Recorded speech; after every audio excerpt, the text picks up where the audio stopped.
and social program partner service. It's a great community asset we have in Chatham-Kent. I'm going to present the award on behalf of the AAC to Amanda Perini from New Beginnings. Thank you very much, Amanda.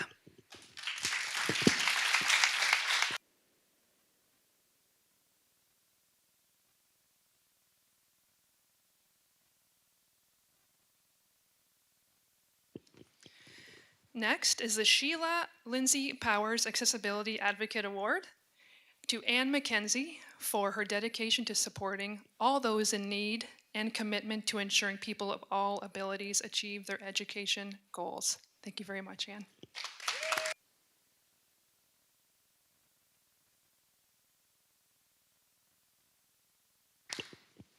And last, but definitely not least, the Sid Hebert Perseverance Award to Jaden Nussey for promoting inclusiveness and friendship.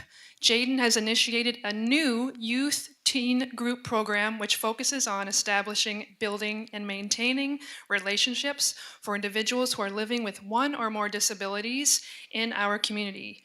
Jaden wants anyone who lives with disabilities to know and understand they are not alone. Thank you very much, Jaden, for all your dedication to our community.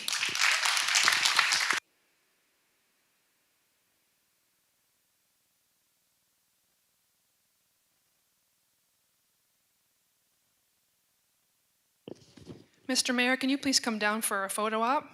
And can we just have one round of applause for all of our award winners together? Thank you very much.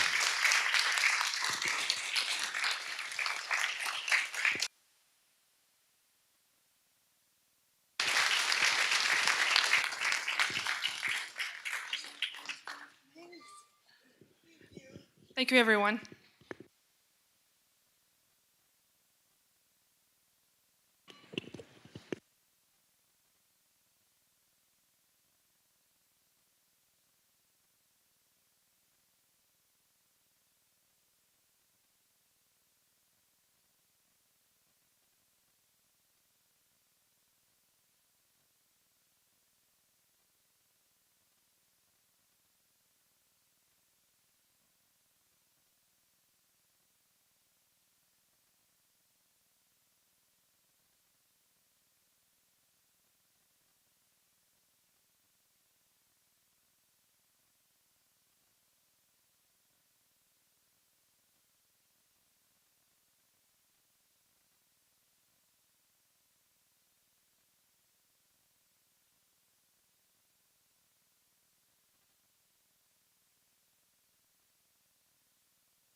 And we'll now have the land acknowledgement. We acknowledge that we are on the lands of Anishinaabe Nation. This spot where we gather is the traditional lands of the Three Fires Confederacy, the Ottawa, Potawatomi, and Ojibwe. We also recognize that this land is now home to the Delaware Nation. This land was settled through the McKee Purchase Treaty of 1790, and we as beneficiaries of the treaty must recognize our responsibilities, including our collective responsibilities to the land and water. Mr. Mayor, we do not have a supplementary agenda this evening, and I would just like to now read the rules of the council chambers. Rules for decorum of the council meetings. The municipality of Chatham-Kent supports open meetings that welcome debate of public policy issues in an atmosphere that is inclusive, integrity, civility, fairness, and respect for differing points of view. Anyone conducting themselves in a way that disturbs, disrupts, or impedes the orderly conduct of this meeting, interrupts or makes derogatory statements or hate speech, defamatory comments about councilors, staff, speakers, or fellow members of the public may result in the removal of the premises. The use of posters, signage, and literature is also prohibited. Thank you. As a follow-up to the comments from the clerk, I want to take a moment to acknowledge that we have some matters on the agenda that have stirred up a lot of debate in the last few weeks. It's okay to disagree with one another, but it has to be done civilly. As chair of the meeting, I will be asking anyone that disrupts the proceedings this evening to leave immediately. With that, I'll move into the second part of the recognition. No, I have one more, sorry. Oh. Disclosure of pecuniary interest, direct or indirect, for open session agenda items and general nature thereof. So far, I've had 5 conflict of interest. The first one is Councillor Carmen McGregor on item 13C of the planning agenda. I have item 13E by Councillor Story, item 13F by Councillor Story, and item 18A, the update on image Chatham-Kent proposal by Councillor Allen and Councillor Doyle. Now we can move into the second recognitions. Recognition of the Chatham-Kent budget staff for receiving the Distinguished Budget Presentation Award from the Government Finance Officers Association.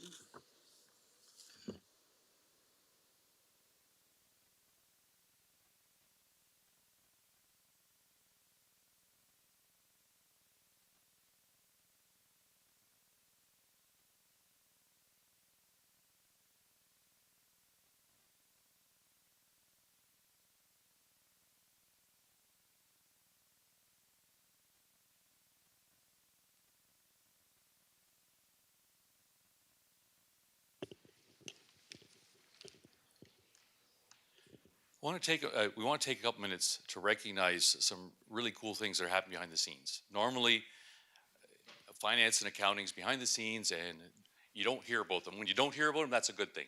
We wanted to recognize some of the hard work they've been doing over the last little while.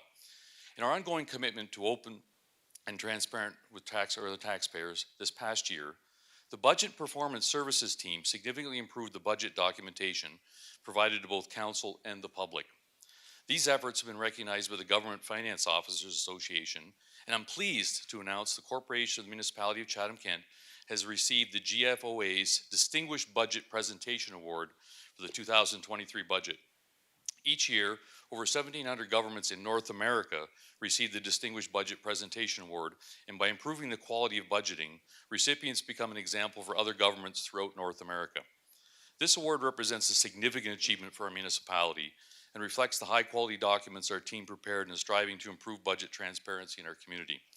Congratulations to CK Budget Performance Services team for the hard work and countless hours you put into making this possible. With that, I'll pass it over to Steve Brown to say a couple of words. Thank you, Mr. Mayor. My name is Steve Brown, the Director of Budget and Performance Services. Our team put forth significant effort to improve our budget documentation, and I am happy to be able to say as a result, we received the GFOA Distinguished Budget Presentation Award. I'd also like to thank the budget team and all municipal staff for their work and for their effort and their time to be able to make the 2023 budget a success. Thank you.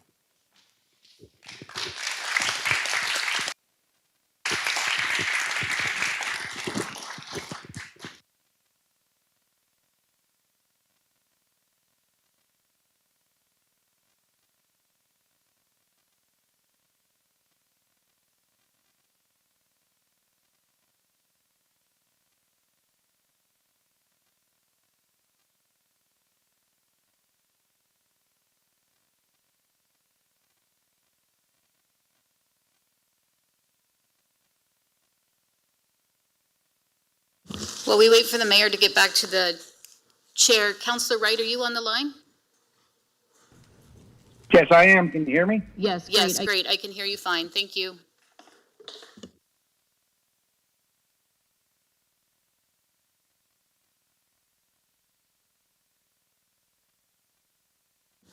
The next item on the agenda is the Integrity Commissioner report regarding Councillor Jubenville.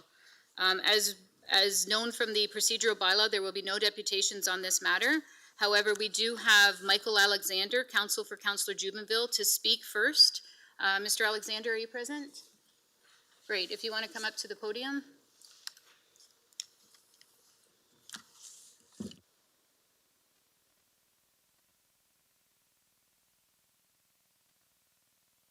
Welcome, Mr. Alexander. You're welcome to address council, and you'll have 5 minutes. We can put it up right there on the screen for you. It is up on the screen above you, too.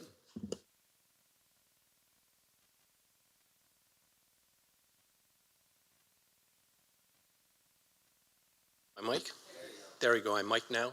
Can everybody hear me? Okay, super. Okay, so I'm ready to go.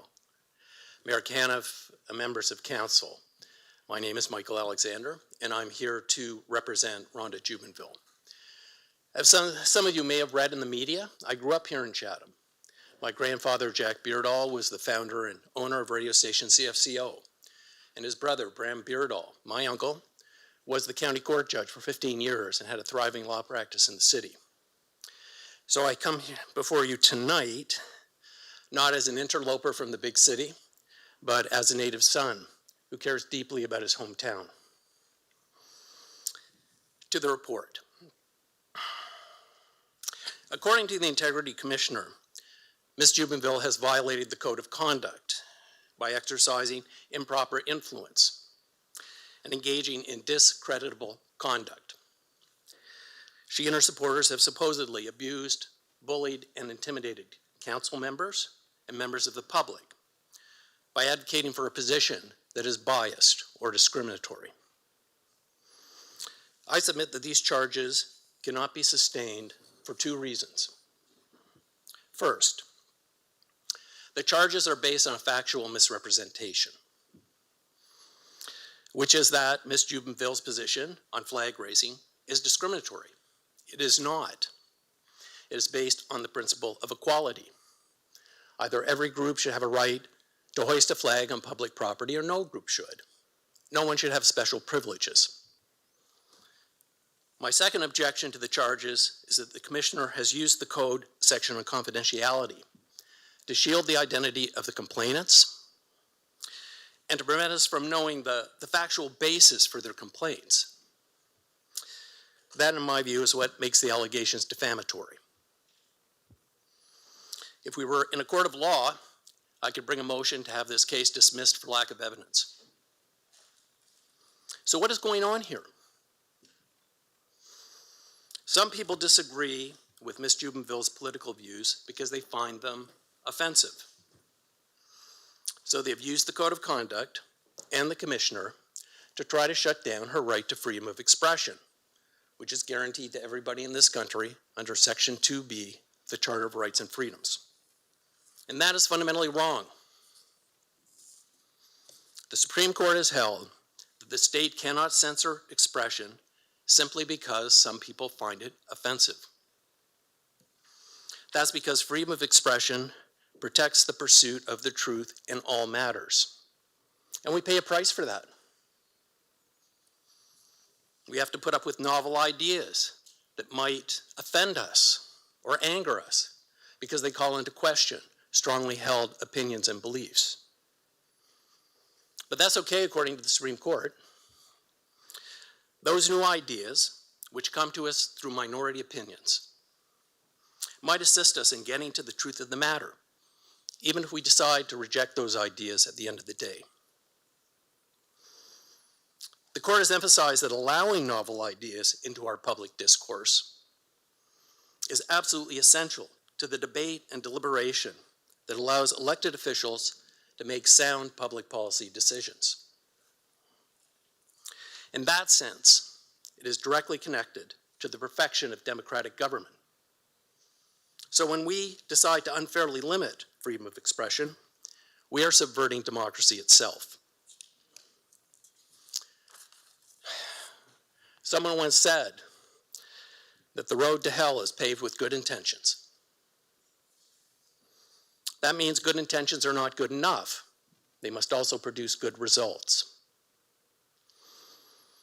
The confidentiality section in the Code of Conduct has empowered the Integrity Commissioner to attack Ms. Jubenville's reputation and shut down her right to freedom of expression without any foundation in law or fact. In that sense, it has undermined our most fundamental democratic ideals. That, I submit, is one version of hell, and I urge you in this meeting today to reject it. Thank you, Mr. Alexander. Now we'll hear from Mary Ellen Bench, the Integrity Commissioner for Chatham-Kent.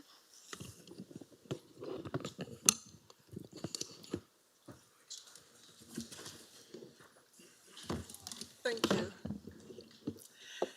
Thank you, Mr. Mayor and members of council, for the opportunity to attend today and to respond to any questions you may have concerning my report.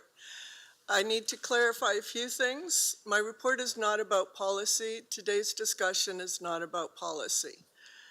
The Municipal Act requires every municipality to adopt a code of conduct and to appoint an independent integrity commissioner who is responsible for interpreting and the provisions of the code, for training council related to the code, and for responding to council inquiries about provisions in the code of conduct. The role of a municipal councillor is complicated, and the code adds guidance to assist members of council in carrying out their duties as a public official. When the Integrity Commissioner investigates an alleged breach of the code of conduct, the Integrity Commissioner applies the language in the code against the allegations made and conducts any required independent investigation to determine independently whether or not the code of conduct has been breached. We've talked about this in our training sessions. Where there has been determined by the Integrity Commissioner that there has been a breach in the code of conduct, I must recommend whether or not a penalty is in order within the limits set out in the Municipal Act. Council cannot change the independent findings of the Integrity Commissioner that a breach has occurred. However, Council may determine that a different penalty is in order, including no penalty. The subject matter of my report presented the need to determine the actions and remarks of Councillor Jubenville against the provisions of the code. It is not about flag raising. It is not about emotion. It is not about pride or Christian beliefs or family or any of the other matters raised in the emails and phone calls submitted by members of the public to me, or the matters referenced by counsel for Councillor Jubenville. It is also not about the notice of motion submitted by Councillor Jubenville, and I can say very clearly that I have no concerns whatsoever with the contents of her motion. I have told the councillor that before the motion was brought to the council floor. I also have no concerns with the motion that was ultimately adopted by council. The policy debate will happen next month, and that is not a matter that is in the jurisdiction of the Integrity Commissioner. My report addresses findings with respect to social media posts and actions taken by Councillor Jubenville, which are detailed in it, and nothing more than that. I've spoken with the councillor, I've read the submissions of her legal counsel, and I've also read and listened to members of the public who support her views on various issues. My investigation and my report required me to assess her comments against the Code of Conduct, which is a limitation on free speech that members of council have determined by themselves is an appropriate limit. You determine what is in the Code of Conduct, and in doing so, you agree to abide by it. The code requires that all members of council must be aware and consider the impact their comments have on the values held by council as a whole and on the rights of others, among other things. Free speech is a complex topic, and while the Canadian Charter of Rights and Freedoms guarantees free speech, it also provides for limitations that are found in the rights of others, and they're found in the laws and the ethical rules that bind us over and above what is in the Charter of Rights and Freedoms. And the Chatham-Kent Council Code of Conduct is one set of ethical rules that applies specifically to members of council. And as I've said, it was developed and approved by members of council, not by other levels of government. So it reflects your values. The Municipal Act speaks to the role of council. It does not speak to the role of individual councillors. However, the province has, in the materials that we have discussed in education sessions, and I've earlier directed council to, set out the three main roles that individual councillors have. The first is a representative role. There is no single correct approach to how to represent your constituents. The province acknowledges that. You determine that in your role, and you determine the breadth of how you see that role. You also have a policy-making role, which is the role you play in this council chambers. You identify issues, you engage the public, you seek input from professional staff, you reach agreement or at least majority consensus on a best course of action, and you vote on policy direction for staff to implement. Third, you play a stewardship role. You ensure that the municipality's resources are being used as efficiently as possible. It's the mayor's job under the Municipal Act to chair meetings and provide leadership to council to carry out these roles. And it's the role of councillors to work with the mayor and each other to fulfill the role of council as a whole that are set out in the Municipal Act and make the decisions that council believes are appropriate. In doing so, social media is an important tool, and Councillor Jubenville uses it very well to provide content about municipal matters, matters coming before council, council decisions, and other topics that she deems worthy or appropriate to post. And this is not a criticism. I've said that in my report. Many councillors in many communities, including many others on this council, use social media very effectively as a tool to share information with their communities. I've also noted in the council education sessions that councillors are expected to solicit feedback from and participate with the community and use the information that you glean from community members in making your decisions about what your community needs. I provided a detailed memo to council some months ago respecting the use of social media, and perhaps it is time to have a specific reference to that added to the Code of Conduct. I can also say that in my conversations with Councillor Jubenville, I have made her aware that most of her posts I deem completely appropriate under the Code of Conduct. We are here to discuss the ones where I have concerns. Councillor Jubenville, I believe, is well aware of the significance of her role as a public official and also of the influence she wields through her comments and posts. I have viewed her social media sites that are public accessible. Some of them are not. They all have her photo as a councillor, so to me that says you're playing your role as a public official. I can't determine what the ones that are closed to the public say, even though they have that photo. And again, as I said, the majority of the posts do not raise a concern regarding the Code of Conduct to me. Freedom of speech does not allow anyone in society a complete and unobstructed right to say anything they want. We learn that as children, we learn that in our workplace, we learn that throughout our life. Speech is limited by laws that protect us against hate and defamation as well, whether it's libel or slander. My report does not address these legal constraints because they're not the subject matter of my role and they're not the subject matter of my report.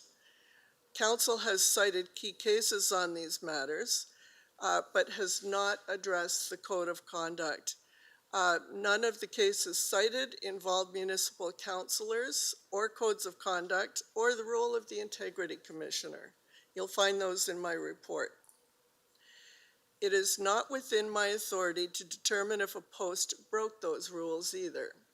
If it was a hate matter, then I have an obligation to refer it to the police. I have not seen anything that crosses that line. If it's a libel and slander matter, that's a civil matter and is totally outside of my jurisdiction and does not get referred anywhere. My focus is strictly on assessing posts against the Chatham-Kent Council Code of Conduct. That is my mandate. And my report sets out, as I said, some of the key decisions on those matters where the court has considered them.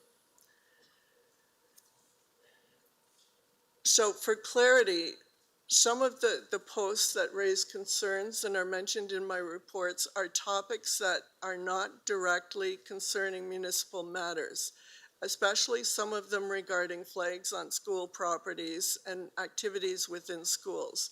However, as a public official and given the matters before council, they have sufficient nexus to Councillor Jubenville's role as councillor to make them fall within my mandate as regards the code only. And finally, I want to address some of the comments submitted to you in writing by council for Councillor Jubenville with respect to my report. It's unfortunate that council does not recognize the role of the council code of conduct because I think that is critical to assessing my report. All of these limitations are required, as I've said, and are put in place by this council. Council alleges that I've said he breached the code, and I want to clarify to him and others that that is not the case. The code only applies to members of council and members of the boards noted by the municipality in the code of conduct. So I'm very sorry if that was not clear. Council also states that my report is not supported by law. However, as I've said, he's failed to address the law that applies to interpreting council code of conducts, whether it's the Municipal Act or whether it's case law. And council has made several references in writing and verbally today to my refusal to identify complainants. For reasons set out in my report and given the positions that have been taken in communications to members of council respecting this matter, I continue to remain concerned for the safety of the individuals if I were to make their names public. Given comments that were directed to me personally through emails as well as telephone calls, some of which I have quoted in my report, I have to be honest and tell you today that I was concerned enough about my own safety that I asked for police to be present at tonight's meeting. I've also said in my report why Councillor Jubenville bears responsibility for the conduct of others, because as a public official, when those matters are brought to your attention, you have an obligation to make those matters fit within council, to explain them, to try and work together as a council to determine those matters. I will not repeat what I've said in my report. Final matter I need to address is the references council has made to potential legal actions against me or against Chatham-Kent. Whether alleged or not, it is always open to any individual to take legal action against another matter, whether it's a person or a corporation. The case law cited in my report are exactly these situations. And I have to submit for members of council that this should not be a factor in council's consideration of the recommendations in my report. So those are my comments. I am open to any questions you may have regarding the report.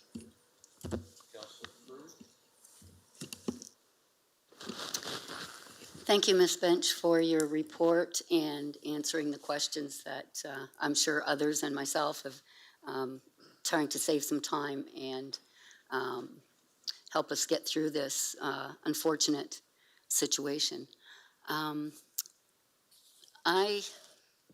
You've answered all the questions that I had, and I just want to be clear, this was not about the flag raising, the flag motion.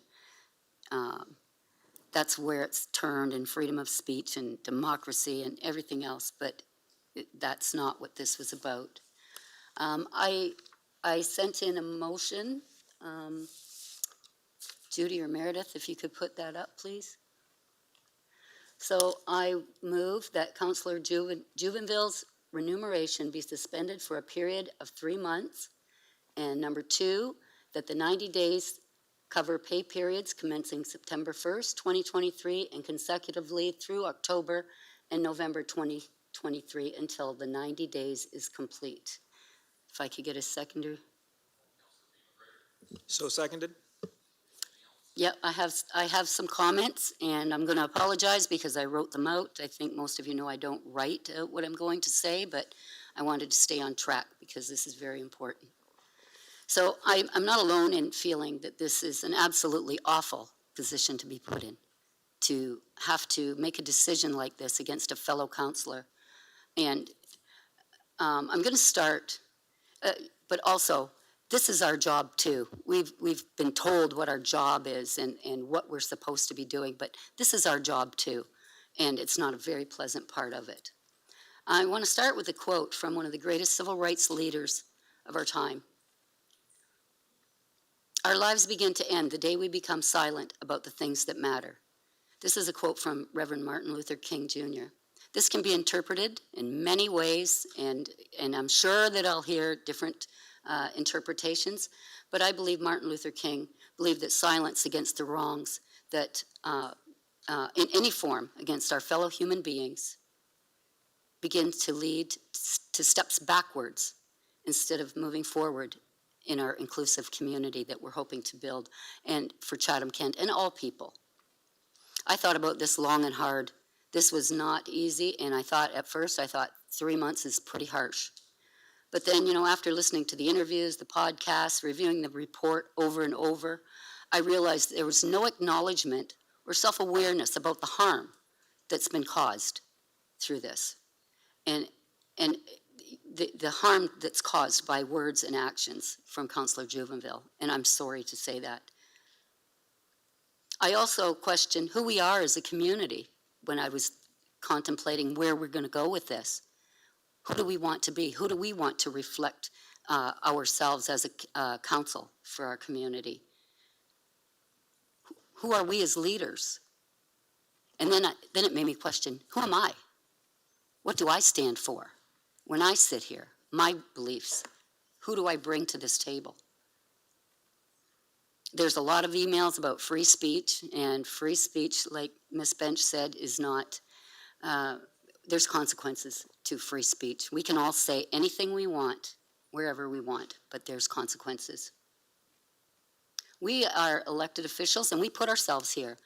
The day that we put ourselves on that ballot, we put ourselves in that position. And the second that we were moved forward to this seat, we are accountable to the public, we are accountable to that code of conduct, and we have the obligation to uphold the integrity of this position.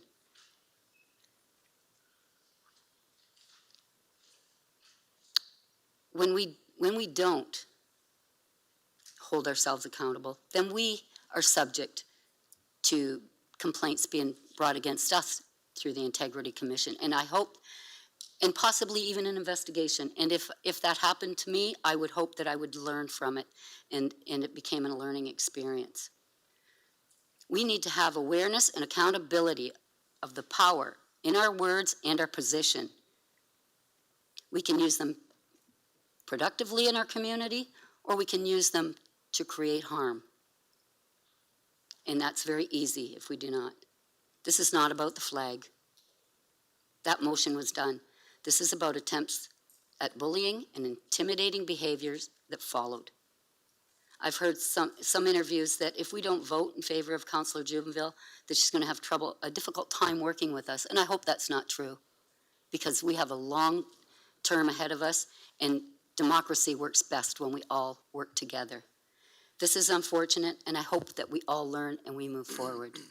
That's all I have, Mr. Mayor. I hope that we all learn from this. This is not a good position for any of us. Thank you. Councillor B. McGregor, then Councillor Finn. Thank you, Mayor Caniff. I don't suppose I can say it much better than Councillor Crew, and I did want to note that through this process, councillors have accountability to the public. So that accountability doesn't just happen every 4 years at the ballot box. It's something we have to be aware of for the whole time that we are here. The Integrity Commissioner's report contains serious findings: improper use of influence, bullying, and intimidation. And we have to take those seriously. And as Councillor Cruz said, this is an unfortunate part of our role, but sends an important message to the community.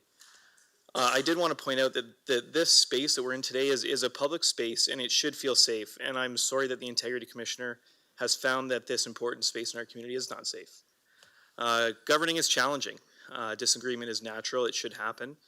I believe around this horseshoe we have a long history of facing challenging issues, and through my time here in 9 years, I have often disagreed with many people that I sit beside and call friends, but we have to find a way to do that respectfully, and we have to find a way to do that in respecting our community.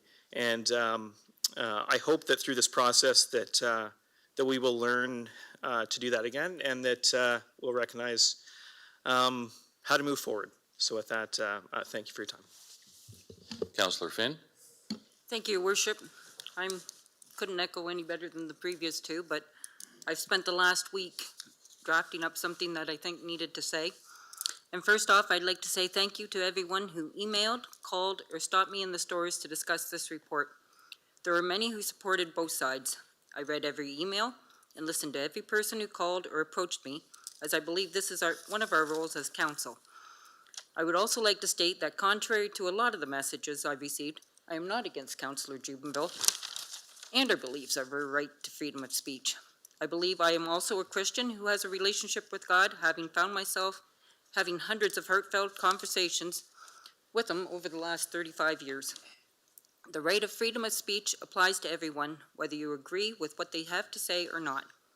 I commend Councillor Jubenville and her courage and strength to speak up for her followers and beliefs.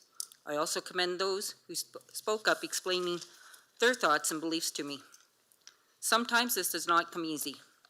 I also believe that it is not about the flag raising motion, as the majority of the emails suggested.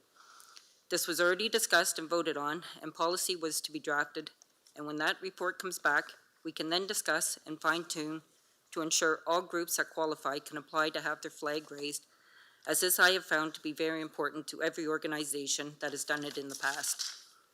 To me, this is about the Integrity Commissioner's report and her findings, and about my view of what it means to be a councillor. Thank you, Mary Ellen, for your report and your time spent doing the investigation. I know that this is not an easy task and takes time looking at all information that is submitted to you. I know from my own involvement being a subject of a complaint, you're thorough and listen to all sides before making a conclusion. When I was elected, I became a part of a team. As part of this team, I must consider all sides and debate on what is best for all residents, not just those that may have voted for me or those in my ward. If we lose sight of working as a team, our team not only fails, but so does our municipality. If I do not understand an item, I may contact a councillor if outside of Chatham or administration and ask questions to clarify my concerns. If undecided, I may ask councillors their opinions or listen during debate to help, but I never question their vote. It is their vote. I will not always agree with decisions made, but in the end, I must accept and work together to show what can be accomplished. I ran for council to not only be a voice, but also a listener for those that felt unheard. I have over 30 years as an officer and 5 on council kept true to this. I also know that people listen to my words when talking, And those words, I believe, must be a fact and not my own opinions or beliefs. My words must also be kind. I use social media both for personal and council business. I believe anyone can post what they wish, but I believe I must follow rules, as some people put us to a higher standard because of our position. We represent everyone, and therefore my post must not contain hateful or hurtful or threatening words. This also applies to anyone who may comment on my post. I may not have written those words, but I believe that if I leave the comments posted, that it reflects on how I may be seen by others. They may believe that I agree with the comments as written, as I have allowed them to remain. It is my responsibility, in my opinion, to reflect and show that I am unbiased and will treat everyone equally no matter where they live or who they are. We all have the right to freedom of speech and are able to express our thoughts and beliefs. We have a right to live our lives without judgment and to be a part of an inclusive community. I, however, believe we do not have the right to be hurtful of someone or judge them. Saying hurtful or hateful things is a bully tactic, in my opinion, and shows a form of discrimination or bias.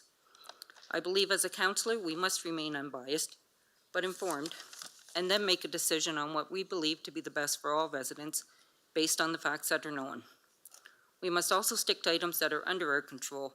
Items dealing with school or educational curriculum are not our responsibility, as there are elected officials that can be spoken to. In closing, I'd like to say that I accept the Integrity Commissioner's report as written. Thank you. Councillor Bondi, followed by Councillor Doyle. Thank you, Mayor Caniff. Ms. Bench, nice to see you again. We've met under similar circumstances once, not that long ago. I'd just like to start with sort of some housekeeping things. Do we know what the cost of this investigation will be approximately when it's over? Just, I'm sure the public's curious. Thank you, Mr. Mayor. As indicated in the report, we have gotten an invoice from Ms. Bench for January to June. This particular one started in April, so we've accounted for that in the financials. I think it was roughly $13,000, but we haven't gotten July and August invoice yet. So I can assume we'll probably hit $20,000 on this one. Okay, that's an assumption, but whatever. So there's other billings in play. I'm just trying to get a better understanding of the Integrity Commissioner's role. Are there other investigations currently? No? Okay. Now, on to the investigation itself. I have to disagree with probably most people sitting here that the accusers cannot be identified. I think this is patently wrong. When I had my go around with this, I was asked to apologize. And of course, my question was, well, to who? And I wasn't given that information. So I don't think it's fair. You know, you learn as a kid that the accused will, or the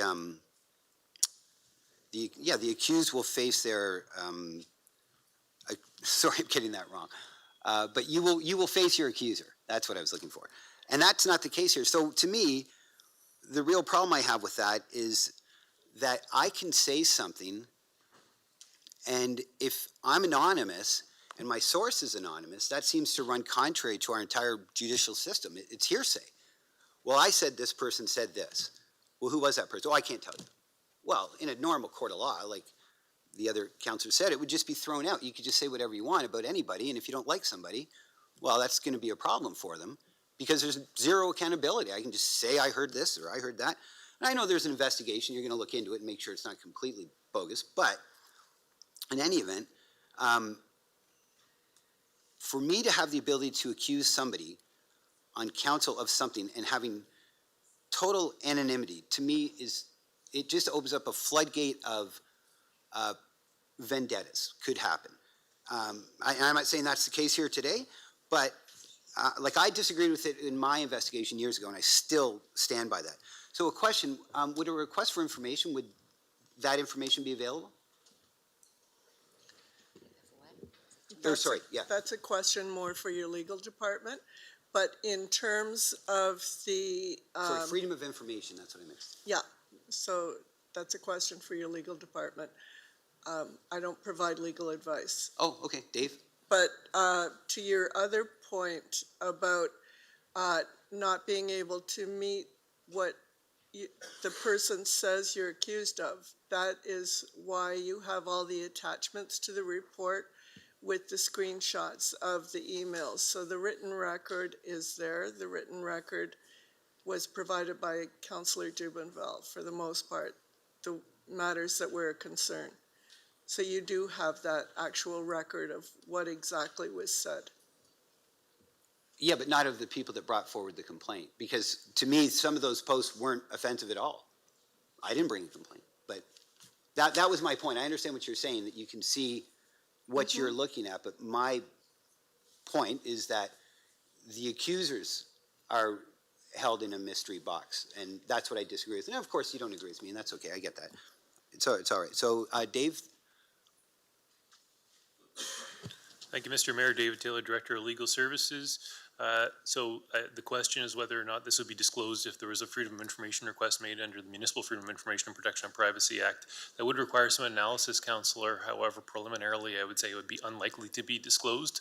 Normally, when we're disclosing records from the municipality, one of the things that is removed is personal information about individuals. And so names are often removed and redacted anyways before records are released. So if you're asking about whether those records would result in the name being disclosed, likely no. Okay, that's a no. All right. Now on to the actual allegations. I've read everything. I saw a lot of this stuff as it was posted, and frankly, I don't think it was really that offensive.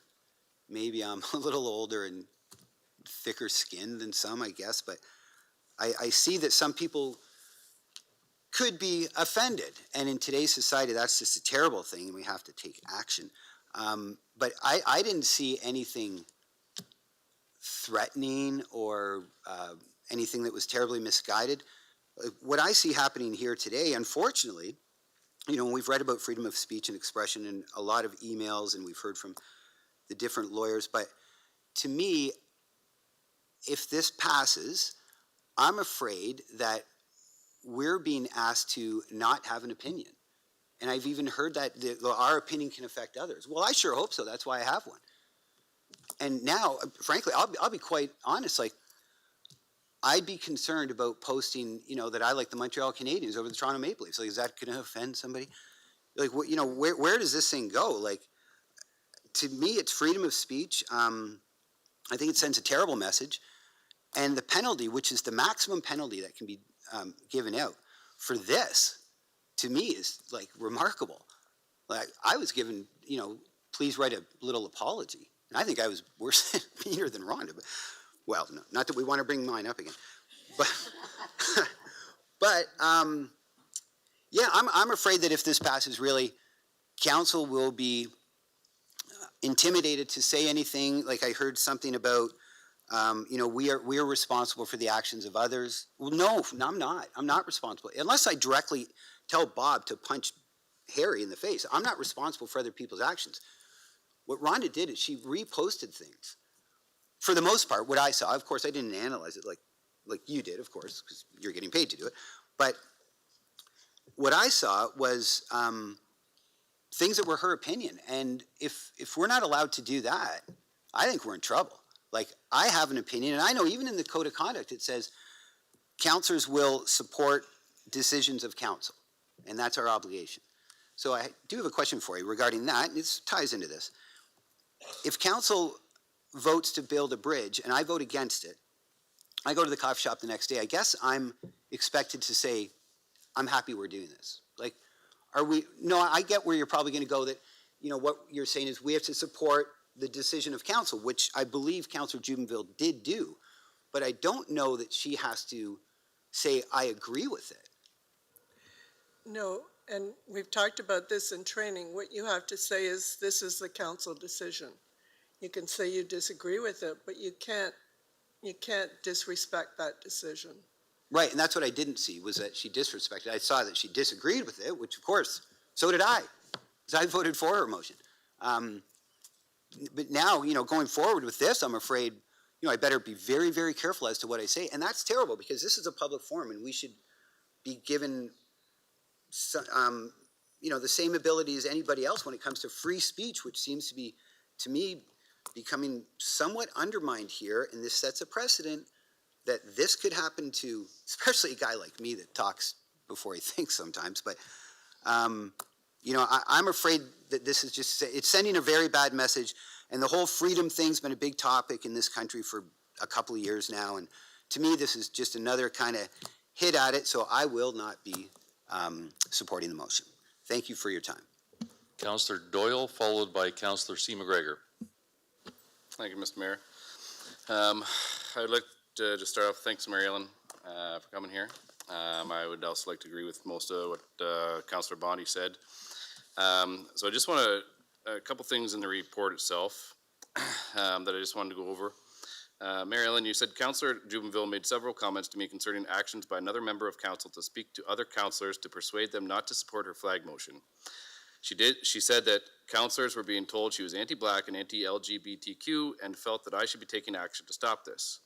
I have invited Councillor Jubenville to make formal complaint about this, but to date have not received one. Councillor Jubenville has told me that she has never made any LGBTQ comments, and then it goes on a little bit more. So I was the one who told her that another councillor had called me during the flag motion and said that they tried to convince me that the flag motion was because she was anti-black, she was anti-LGBTQ, and that's what the motion was about, even though everybody in here that saw the email chain knows that the motion was about the pro-life flag. So to me, that councillor was trying to bully and intimidate other councillors if that person called more than me to try to get them to vote against her motion. So they're now the one doing the bullying and things against Councillor Jubenville, and she told you that. She told you who the councillor was that said these things. She told you that I was the one that told her that this phone call was to me. And then later on in your report, you say, If you're going to later on, if I can address that, that's why I invited her to provide me with that evidence. but To respond to it. But she told you who the councillor was and who told her that, so all you had to do is phone Yeah, her. no, I didn't have names, but I did invite her to file a complaint to provide me with some Okay, well, evidence. I was did not told that receive she it. said And names, so. even now, if I receive that, I can deal with it, but I am not dealing with verbal complaints. But, so then later on, it says in here, it says again, Councillor Jubenville was invited to provide evidence where she was bullied, abused, or intimidated, and no such evidence has been presented to me. No, and then you said, I have noted that in carrying out my independent research, there are negative comments posted about Councillor Jubenville, some of which are disturbing. No such comments have been made by members of council, and therefore they are outside my jurisdiction. But there was ones made by council, 2 other councillors that were bullying and intimidating. I have never seen those. I have never been provided with copies of those. I invited the phone call. counselor to provide them to me. I have not received them. I didn't record the phone call, sorry. No, not from you. It was Councillor Jubenville who raised the issue with me, and I invited her to provide them. I don't have them. But how is she supposed to get a recorded phone call that, like if the phone call is never recorded, how do you get proof from that? Well, you write the conversation in an email. Give me something. I Okay. have nothing in writing. Okay, so I'll just keep going then. The person that was on the phone with me, this was then the 3rd time that this councillor has phoned me and had said things and brought up things about Councillor Jubenville.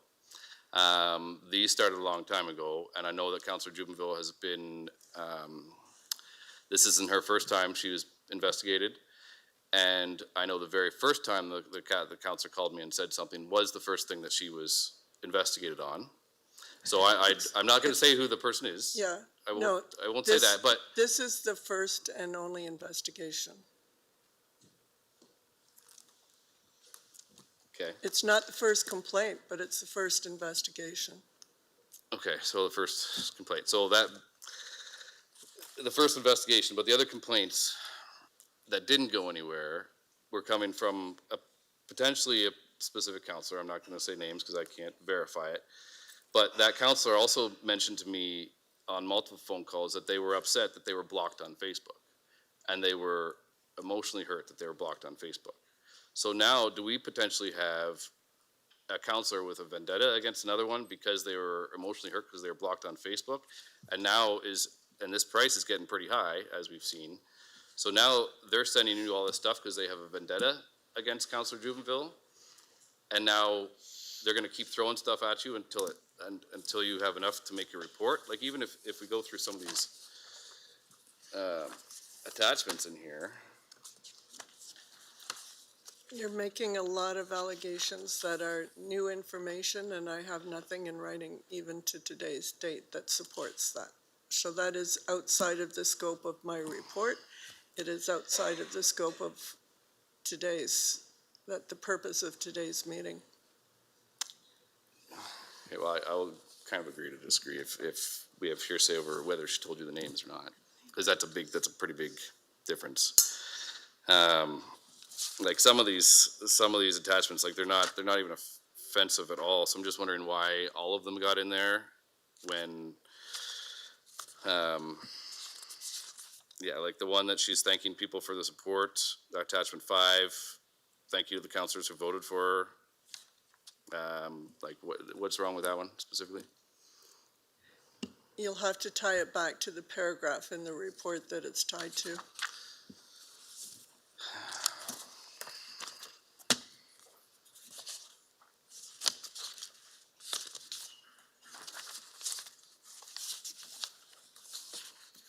Oh, that's gonna take too long, so. But, so I guess what I'm asking, there's multiple, screenshots in here, and that person also told me on the phone they have screenshots. And I'm guessing that they probably, and I can't say this for certain, but how the 3 different phone calls went to me over the phone, I'm guessing I wasn't the only counselor that person was talking to. So now they're going around potentially spreading false information about Rhonda to try to get people to side with them. So to me, that is something that should have been included in here, which it didn't, and now we have hearsay over whether the names were said or not. So, like some of these screenshots, why are they all in here? Like, are they all saying that she's being bullied and intimidating? Because some of them are just, like Bonnie says, I'm not sure why they're even in here in the first place. I've explained in my report against each attachment why they're included in there.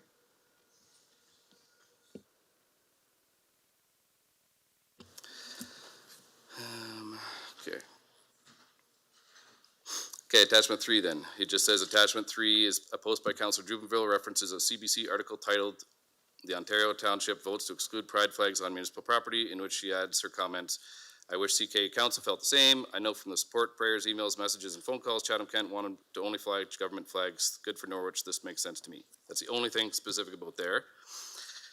The one thing I will say is I went and I actually read that whole article, and to me, that headline there is clickbait to try to get people to click on it, because in the actual article itself, it talks about them banning all flags, not just pride flags. So to her, how is she gonna post that another council did the same thing she was trying to do without posting that? And the headline doesn't go along with what she's saying. That's just the headline of the article. So to me, like, that's another, like, why is that in here? Did we follow through and read the whole article and see that the whole article is about exactly what her motion was about?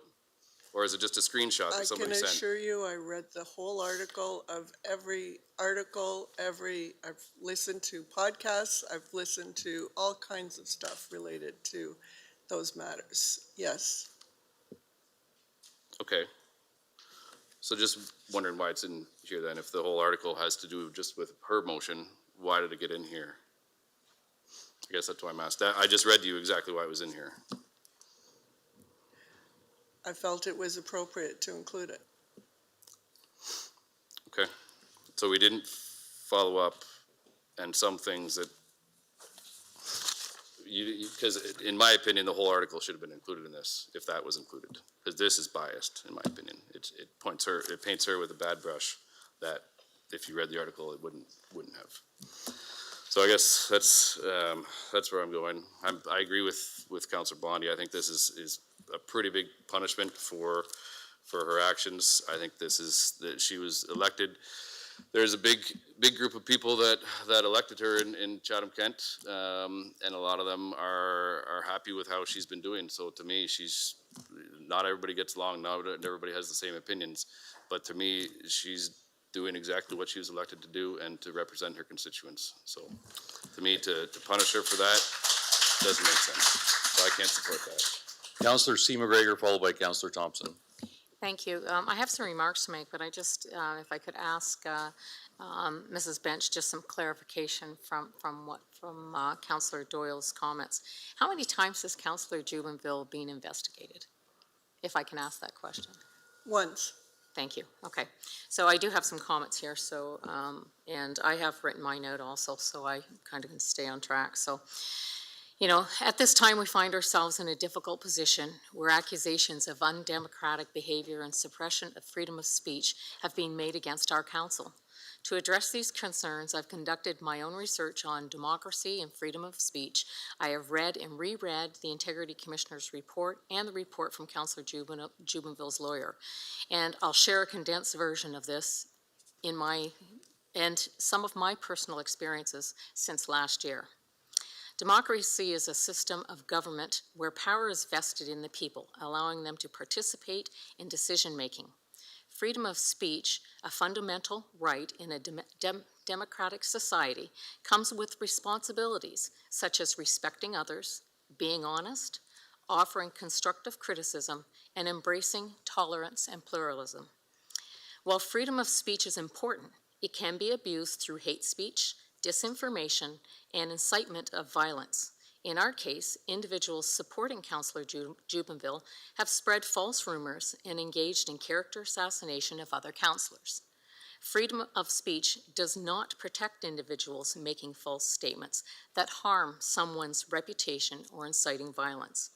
In Ontario, integrity commissioners are independent officers appointed by municipal governments to promote ethical conduct and accountability among elected officials and employees. They investigate complaints, offer advice and guidance, and recommend disciplinary action for code of conduct violations. And I say recommend.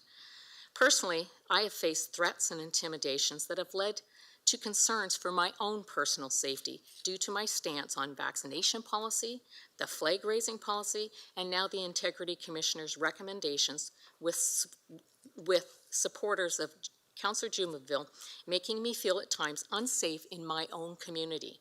How sad is that? I've been a politician for 20 years and volunteering in my community for over 30, trying to make my community a better place to live and work in, a place where our children can be raised without discrimination. During the flag raising motion debate, her supporters disrupted our council proceedings, continually being asked not to interrupt.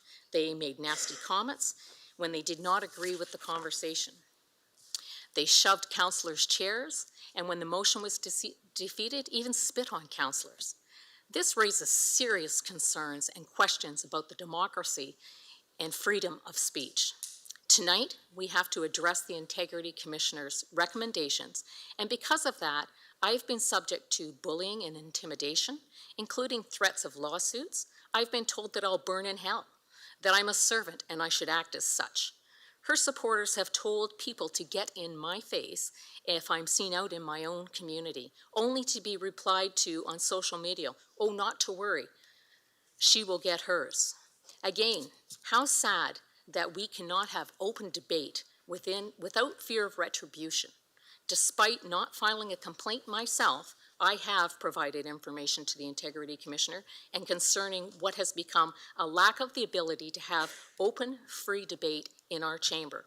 I will support the recommendations of the Integrity Commissioner. This behavior needs to end. In summary, we are facing a challenging situation with accusations of undemocratic behavior and suppression of freedom of speech. It is crucial to uphold democratic values and promote ethical conduct, which is the role of the Integrity Commissioners. My experience alone highlights the need for respectful discourse and importance of protecting individuals from harm and intimidation. Thank you. Councillor Thompson. Thank you very much. A lot of my comments, a lot of my questions have been asked. I did want to ask Ms. Bench a couple of questions. We had a brief email correspondence regarding perhaps not this issue specifically, but perhaps the broader issue of bullying. Can you and I speak to that here? Absolutely. Okay. Do you remember what you asked me? To be honest, no. You asked me if I ever felt intimidated to the point where I couldn't speak. Do you remember what I said? I think No? It's okay. best for you to answer. That's fine. I said I am a 42-year-old white man who came that night prepared for violence. Do you think that's a reasonable position to take as a counselor? You shouldn't have to be in that situation. No, but I certainly was. And again, I was prepared to read in the newspaper that Councillor Thompson got into a fist fight in the hallway to defend his ability to speak because somebody behind us called us sissies on his way out. I called him a coward. I was ready to meet him out there if that came down to it. It's not the right thing to do, but I was prepared to. The attempted bullying has continued, and to be honest, it doesn't bother me. Feel free to send your emails. I enjoy each and every one of them, and I save them. We've heard from an awful lot of people not involved in the incidents over the last few weeks. There's a very good show of force here tonight, too. But I did want to share, what a few Blenheim students shared with me. Students that didn't feel comfortable giving a deputation tonight had they been allowed to. Students that didn't want their names shared. People who didn't feel comfortable coming this evening in anticipation of the makeup of this crowd. I feel unsafe knowing there are this many people in my community who feel this way about the LGBTQ+. It pains me to know that the cops were called on a school for showing their support for the LGBTQ community. I hate it how people think they can do this with no consequences. Hang on just a moment, I have a few others. When I heard the principal was getting flooded with hateful, inappropriate messages on her email that had to do with the pride flag, I felt hurt that someone like that was really willing to go out of their way like that and hurt others just because they had to make sure everyone knew and understood how they felt, whether it be right or wrong. I can assure you that some things, whether it be little or big, are just better left unsaid. There are many people in my school that question, why bother doing something like Councillor Jubenville did that day? There were so many people that were hurt, even disappointed and saddened, that someone in power could use that power to act in a bullying manner. Pride Month is especially not the time to be expressing yourself in that way. Whether you like it or not, it doesn't mean you have to go out of your way to hurt someone else in the way that was done. The fact that you saw the pride flag flying on the same post as the Canada flag is not an enforced law, nor does it really matter all that much. There are no other flag posts to put it on, so even if we wanted to, we couldn't have. The other thing that made this so much worse, though, is to have been the sheer number of people that agreed with Councillor Jubenville. What happened to loving others and inclusion, not hating on others or excluding them from the rest. And I have one final one here that I'd like to share. I am writing in regards to the post that Councillor Jubenville posted on social media in regards to my school flying the progress flag. Her post was unjust and disrespectful to the school and the municipality as part of the 2S LGBTQ+ community. She asked individuals if they felt passionate about flying of the pride flag on the same pole as the Canada flag to communicate directly with the school. The line actually caused a lot of commotion in our small town and our small rural school. Threats were made. Students like myself felt very uncomfortable and fearful to be in attendance at school.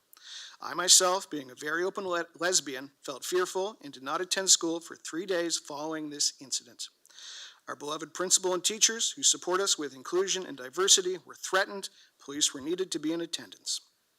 As a student and an open member of the 2S LGBTQ+ community, I find it a shame that all this started because a counselor who isn't even in our riding or area made our little school her scapegoat for a bigger reason in her thoughts. And counselors in our area are very inclusive and supportive of our small school and community. Our teachers, who support our Gay Straight Alliance family, was also attacked by this counselor's supporters for standing up for our school's right to fly the flag and support the reconciliation of pride.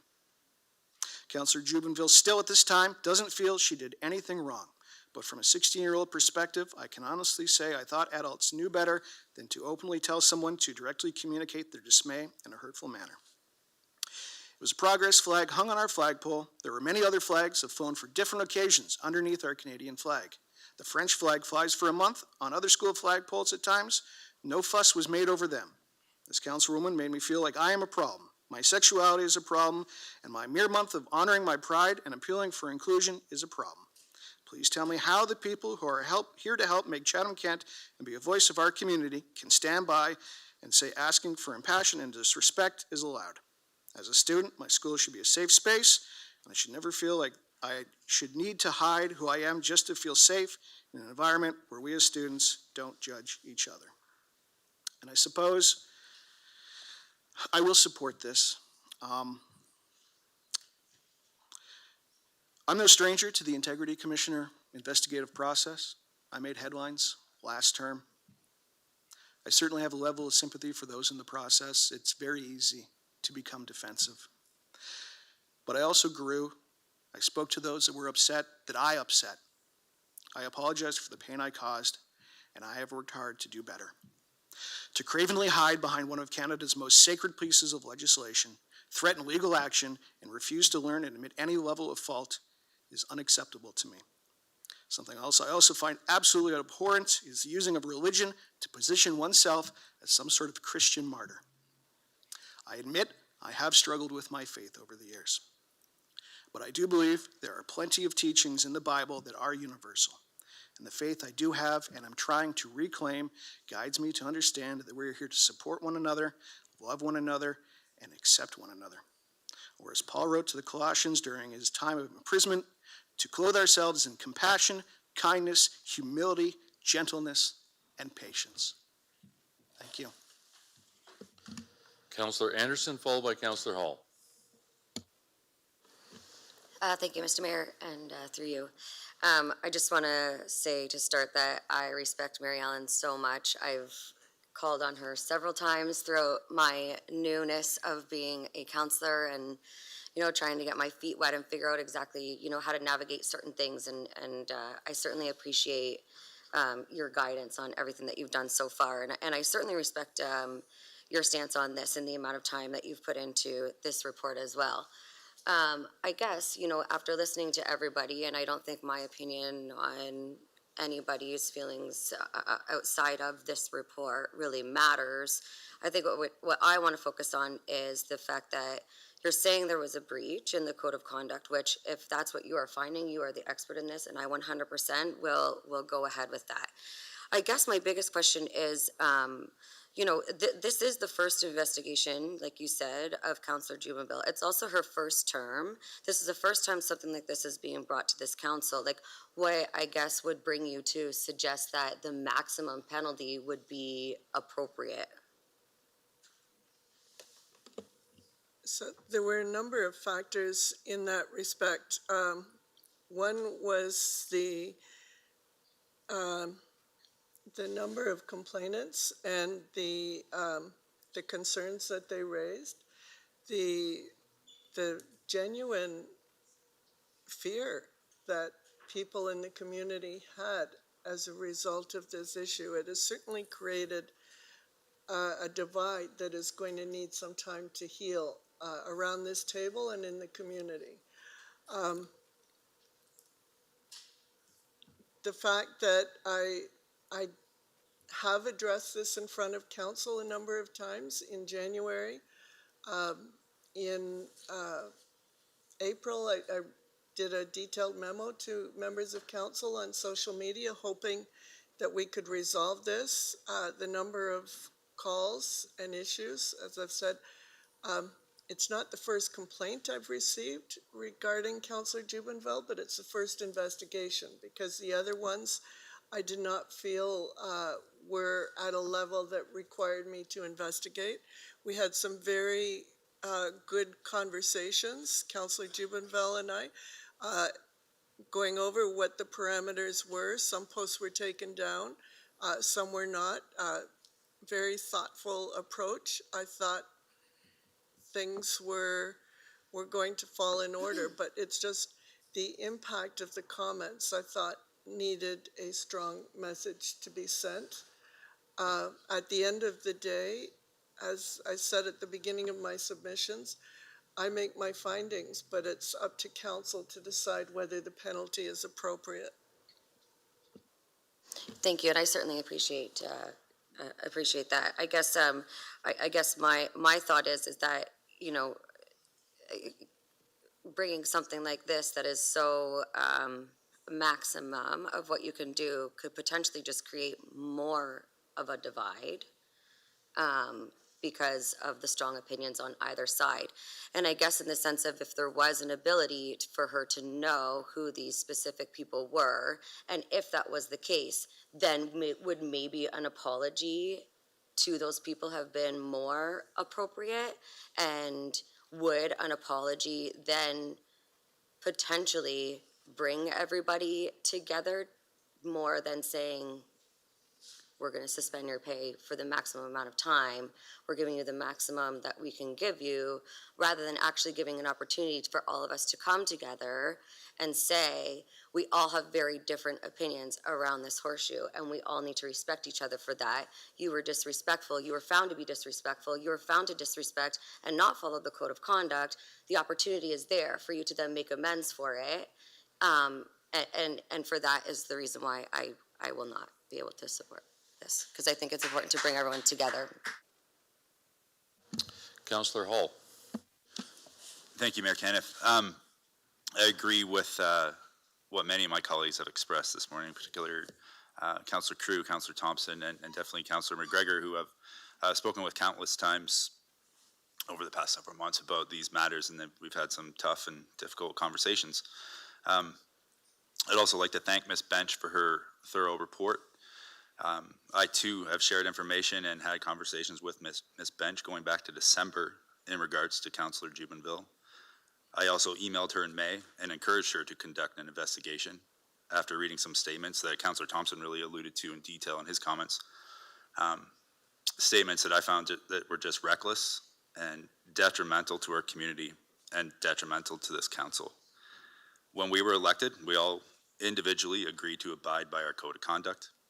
Ms. Bench, our integrity commissioner, has determined that our code of conduct has been breached, and I agree with her recommendations, and I will be supporting Councillor Crew's motion. Thank you. Seeing no other questions, we'll go to the seconder. Are you going to be declaring a conflict of interest or not? But if you, at this point you have to say, I'm declaring a conflict of interest. If you're not, go ahead and ask a question. If you are, you can't. So, but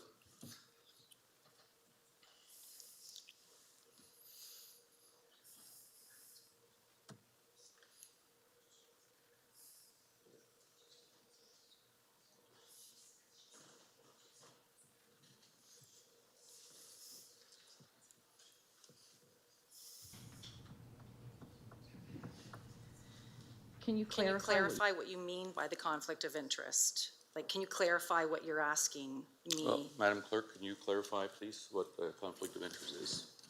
So Councillor Jubinville, will you be declaring a conflict of interest, a pecuniary interest, and not voting on this particular report? Are you asking if I'm going to vote on it? Correct. You haven't declared a conflict at this time. Oh, I see.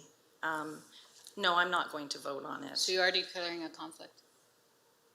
So, okay. So if I ask a question, I have to say that I can refer it over to Dave. I just need clarification. I'm not sure. I have a question to direct to Ms. Bench, and I just don't know how to go about it. Yeah, so subject to the mayor's ruling, under the Municipal Conflict of Interest Act, she is able to take part in the discussion but cannot vote on it even if she declares a conflict. So I believe she would still be able to ask a question subject to the mayor's discretion. All right, I will, given the advice, you may ask a question. Okay. I just want clarification. Just coming back to what Councillor Doyle had said, when he had indicated to you, when I had a conversation with you about the conversation that Councillor Doyle had with another councillor, you did indeed say to me that you were going to follow up with that counselor.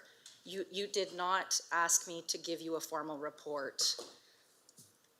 So, No, that is not correct. okay, I asked you to submit a formal request. you did not, but I did. I've checked my notes several times on that when It I was a was doing phone my call. report. it was a phone call. I I didn't make have any. notes of every phone call. No, it was a phone call between Counselor Doyle and another counselor. I had nothing, but you did tell me you were going to call him to confirm the story. Those were your words, but you did not call Counselor Doyle. And that is what you did indeed say to me. I just No. wanted to put the record straight. No, I did not. I'm sorry. Okay, with that, Councillor Crew, do you have any final comments before we put it to vote? I just, very shortly, I just want to say that we've talked about everything here except for the message that if we do nothing, what that says to our community, that this is okay. This is not okay. This is not who we are, and this is not who we want to be. Thank you.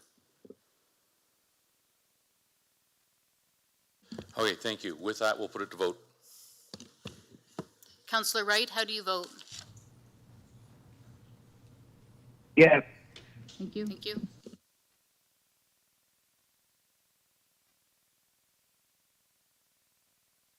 All votes are in and motion passes 13-3.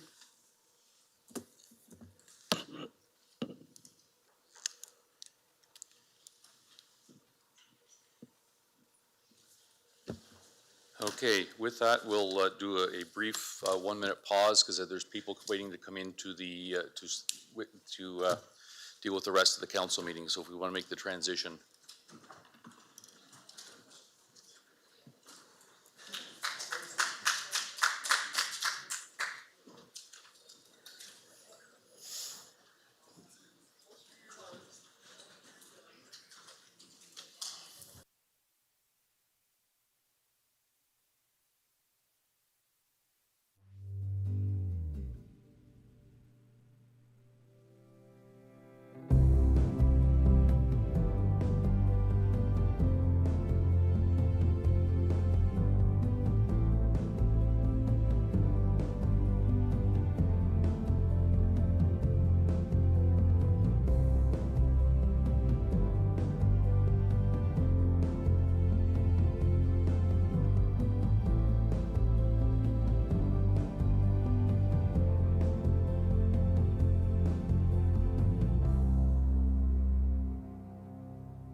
can I get quiet, please? We'll get started with the planning part.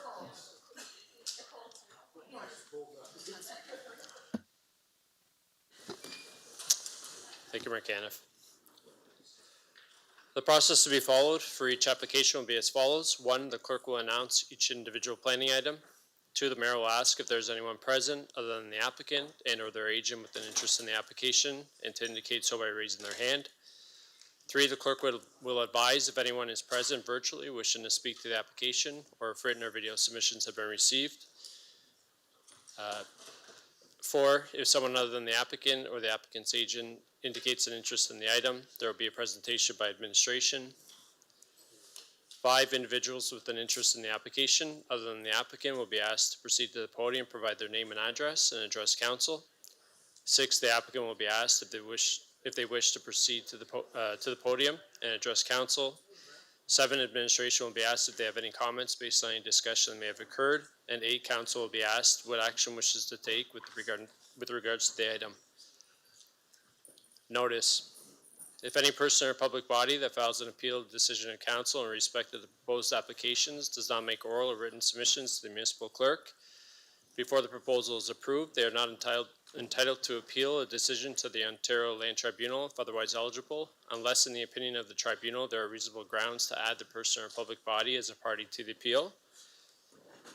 And information on council's actions tonight will be posted on the municipal website. All persons who have made a request or who have made an oral or written submission regarding a particular planning item will receive a notice of council's decision, including the appeal procedures.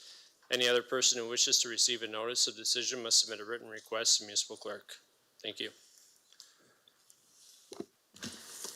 Item 13A, application for consent and zoning bylaw amendment. Philip Shaw, 29552 St. George Street North, Community of Camden, East Kent.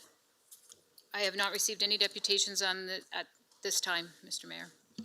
Is there anyone present other than the applicant and or the agent with an interest in this application? Please raise your hand. Seeing none, Councillor Pinsonneau and Councillor Wright, can I get you to move this, please? I will move that, Your Worship.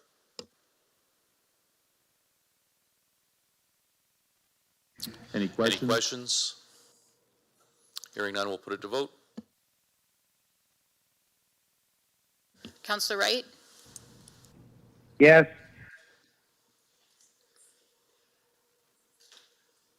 All votes are in and motion passes 15-0. 13B, application for zoning bylaw amendment. Peter and Donna French, 21864 Communication Road, Community of Harwich, South Kent. I have not received any deputations on this matter. Is there anyone present other than the applicant or the agent with an interest in the application? If so, please raise your hand.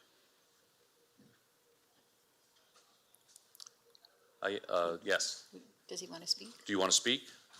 No? Okay.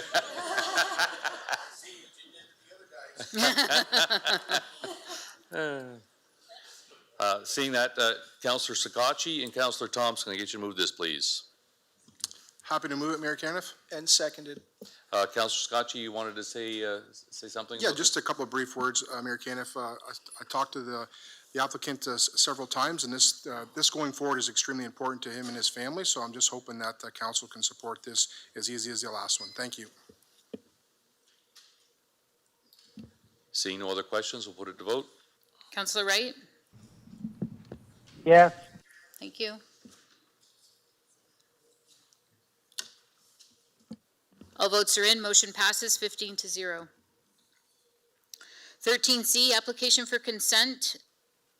O&G Investment Limited, 15 Richmond Street and 180 Queen Street, Community of Chatham City. We have a conflict of interest by Councillor Carmen McGregor, and no deputations were received at this time. Is there anyone present other than the applicant and or the agent with an interest in this application and would like to speak? Please raise your hand. Seeing none, Councillor Allen and Councillor B. McGregor, can I get you to move this, please? Happy to move it. Happy to second it. Any questions? Seeing none, we'll put it to vote. Councillor Wright? Yes. Thank you.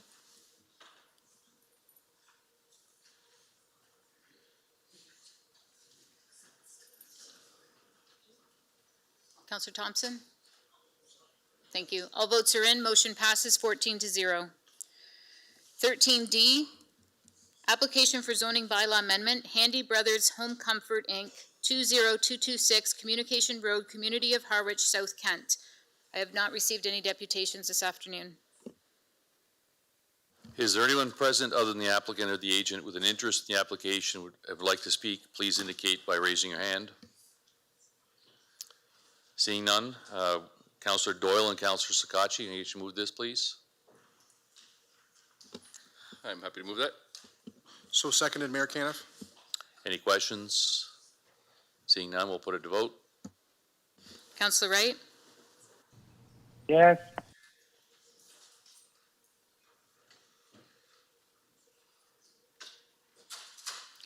All votes are in. Motion passes 14-1. Moving on to 13E, applications for consent and zoning bylaw amendment. Brent Berkby, Fairview Line, Community of Harwich, South Kent. We have a conflict of interest from Councillor Story, and I have not received any deputations this afternoon. Is there anyone present other than the applicant or the agent with an interest in the application who would like to speak? Please indicate by raising your hand. Seeing none, Councillor Thompson and Councillor Doyle, can I get you to move this, please? So moved. I will second that. Any questions? Councillor Thompson. Thank you very much. Former Councillor Latimer reached out to me. She had a question, and it's only slightly related, but I'll ask it anyway. At one point, there was talk about a traffic study, MTO traffic study about this intersection at Communication in Fairview, and she was just curious where that stands, or if there's going to be any sort of traffic study by us. There's concerns in the community about the lighting and the safety of that intersection. Thank you, Mayor Caniff. I can't speak to, Councillor, I can't speak to a study that came up from before, but the MTO was consulted on this application and provided comment, and they're satisfied with the proposed site plan that's been laid out. Okay, thank you.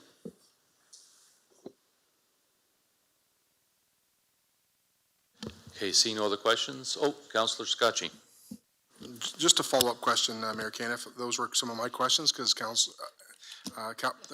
Claire reached out to myself as well. Sorry, going the other way now. Just that there was, so I know that you just touched base on Councillor Thompson's question, but there isn't any more potential conversations about the lighting in that area? Is that something that's going to be in the plans that we'll see come back to council potentially? Thank you, Mayor Caniff. Councillor, just for clarification, lighting that would come from this development. So if approved and the zoning is in place and the lot is created, then prior to development, a site plan control application will be pursued and lighting can be addressed at that time. That is all. Thank you very much for your comments. Seeing no other questions, we'll put it to vote. Councillor Wright? Yes. Thank you.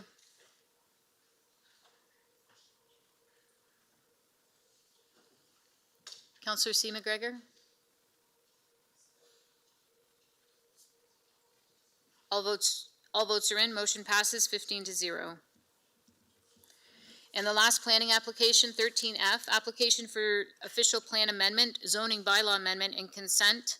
Patricia Henderson, 19430 Lagoon Road, Community of Harwich, South Kent. I have one conflict of interest from Councillor Story, and no deputations were received this afternoon.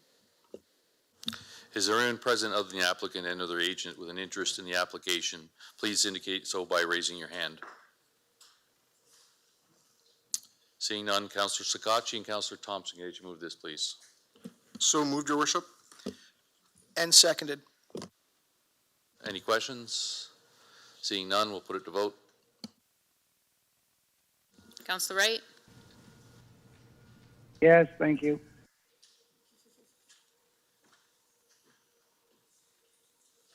Thank you. All votes are in. Motion passes 15-0.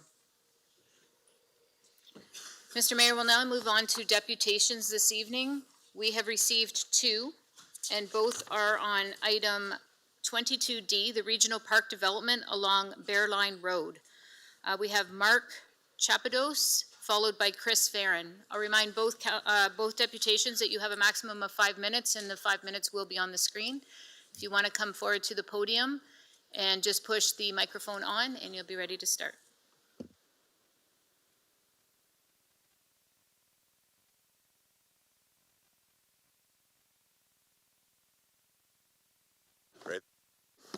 All right, can you hear me? Yes, Mayor Caniff, esteemed councilors, thank you for having me today. My name is Mark Chapido. We are discussing the regional park at St. Clair College, which they have donated the land for us for a variety of sporting activities. I'm coming from a tennis perspective, of course, but I support all sports and all activities in our community. And this regional park meets all of those needs. My amazing wife and I have been working on this, mostly my amazing wife, but I'm kind of a tag along in all this. I'm a little more comfortable at this. I've been working on this with municipality, with Tennis Canada, almost for about 5 years now. It started with a little email. We didn't sure what it was going to become, and then what it has become has been something short of amazing. We believe that the plan submitted tonight will meet CK Plan 2035 goals of healthy, active lifestyle for our community. Tennis is growing exponentially nationally. It's growing in our own community. We have successfully ran now 2 years in a row 2 junior camps that average 30 kids. I live at the tennis courts, basically, and every time I go there, I see those kids from our camp, and they've dragged their parents out, and now they're there together as a family. So the sport is growing. And I think this facility can be a game changer for not just continuing to grow that sport, but for all sports that are a part of this amazing facility. Speaking from junior programs, we're seeing a demand for more lessons, for more court time, for me personally, and then for beyond. But also, we have 4 high school tennis teams in this community. And they have to shut down every October. And this past June, we actually had 6 tennis players qualify for OFSA coming from Chatham, which is pretty amazing. And I'm just asking that we give them a chance to compete on an equal ground with neighboring communities where their students and their people are able to compete and play all year round, right? So we have a lot of talented students and a lot of talented players, and let's give them that chance. Finally, we recognize that in order for something like this to come to fruition, it takes a lot of hard work and dedication from a lot of different people. We personally would like to thank the many municipal members, community members that have helped and supported this cause from the entire time. Opportunities like this require many things to align, and the timing of everything to work out perfectly. From the support of Tennis Canada, which has sort of helped nurture us and are championing us, our little community to begin with, from Tennis Clubs of Canada, which is a big company to come on board and say yes to this community. We want to be a part of this community. From the college, donating the land, for all of these facets to come together at the exact right time, at the exact right moment, is something that is incredible. And it doesn't happen every day. So we would just like to say that you never know when you're going to get another chance like this. It could be gone. So let's grab this chance while we have it, because it might not come back. Okay, thank you everybody for hearing me out today. Yeah. And next speaker is Chris Farron. Hi everyone. So I'm part of the local basketball organization in Chatham-Kent, the Wildcats. And this is Shannon, he's our treasurer. So I'm here today to speak about the desperate need for this indoor facility for our community. And our organization fully supports this development. In 2021, when youth sports were resumed after COVID, we had 8 teams representing Chatham-Kent in the OBA, which is the Ontario Basketball Association. In 2022, that number grew to 14 teams. This year, we see 16 teams already ready for the 2023 season. Our organization relies on the school system to fill the demand of the year's practices. We are a proud member of the CK community, and with that, we strive to offer as many programs as possible. But we are limited to the lack of the facilities in the community. Throughout the year, we offer various programs, rep basketball. We offer a 3-on-3 league from April to May. This year, we had 160 kids participate in that 3-on-3 league. We also offer a fall developmental league, And we have 160 slots. And we offered that on August 1st at 7 a.m. August 1st at 9:22 a.m., we were completely booked. We have 87 kids that are waiting in developmental for a chance to get in this program. We do not have the capability to offer that. So we have to tell our community we can't do it. We try. We're looking, and it just doesn't happen. So once again, and that's from kindergarten to grade 8. So I just wanted to show you the need from the community that we need this facility. And I thank the tennis organization for getting this going. This is probably something that we should have been actively searching for a while too ourselves, but you know, at least we're part of it now. We want to be part of it now. Chatham-Kent, I just want to leave this with you guys right now. Chatham-Kent is the only community in Canada that can say we have a WNBA player, Bridget Carlton, a U17 Team Canada player, Caleb Roberts, and a U16 Team Ontario player, Jackson Baker. If we can produce this type of talent without the facilities, just imagine what we could do with the facilities. So thank you very much, guys. Thank you. We'll move on to consent.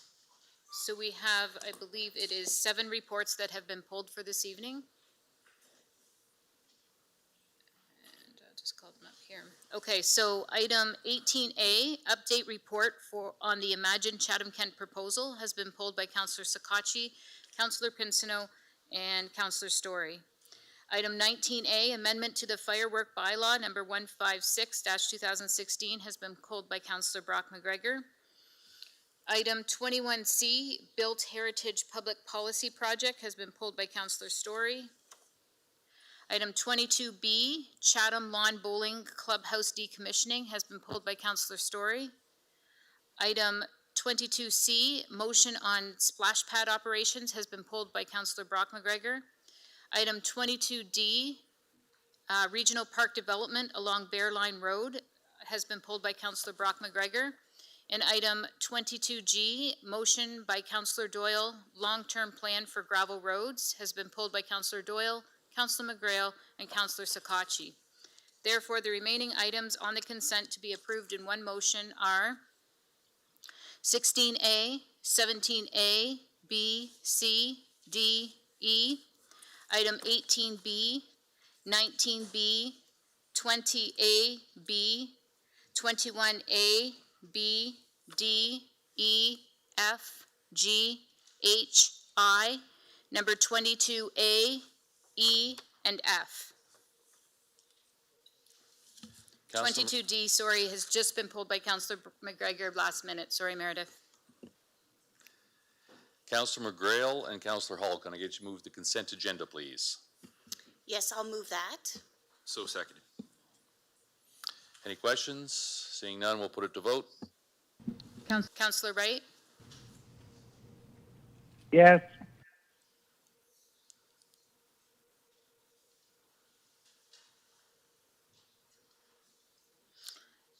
And all votes are in. Motion passes 17-0.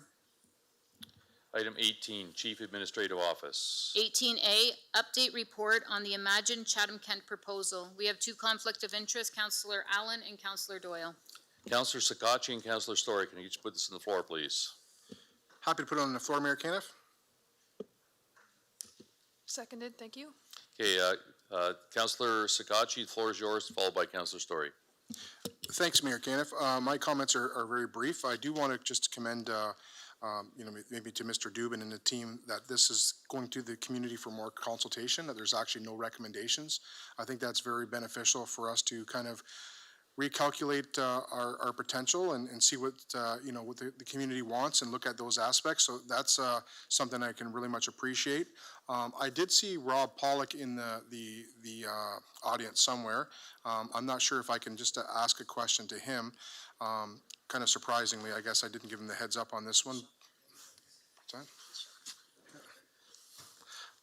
I didn't realize, I don't want to bring it to Ryan, because I might be out of his element, but it is regarding the arena aspects. So I just wanted to have a very brief conversation with you, just to double check to see, Rob, what's this going to look like now for, one of the main concerns I'm hearing in Ward 6 area and Ward 2, kind of the bridge area there, is about the arena not being included now, and there's a lot of conversations in here for what the potential mall could look like, but what are we going to be doing for, like, is there going to be any future reports coming to council about the longevity of a new facility in our community now? Thank you, Mr. Mayor. Rob Pollock, Director of Parks, Fleet, and Facilities, and thank you for the question. Yes, we will be. You want? Okay. Yes, we will be reviewing all of our assets, and that includes arenas in the upcoming future, and that'll be part of the asset management plan that we'll bring back at some point to council. Yeah, I just want to add, I can see that you look surprised, but I don't think it's surprising to all of us here that we have some extremely aged infrastructure in the community. So it shouldn't be a surprise that when we see the recalculation and reconfigurations of this report, there's no mention of something that was probably the most interest in the community. So it's just something I think it's beneficial for us to ensure that we're having future reports come back to see how we're talking about other infrastructures and, potential builds. I think it's important to remember that we have very, very old infrastructure here, and look forward to reports seeing how we're going to address that in the future.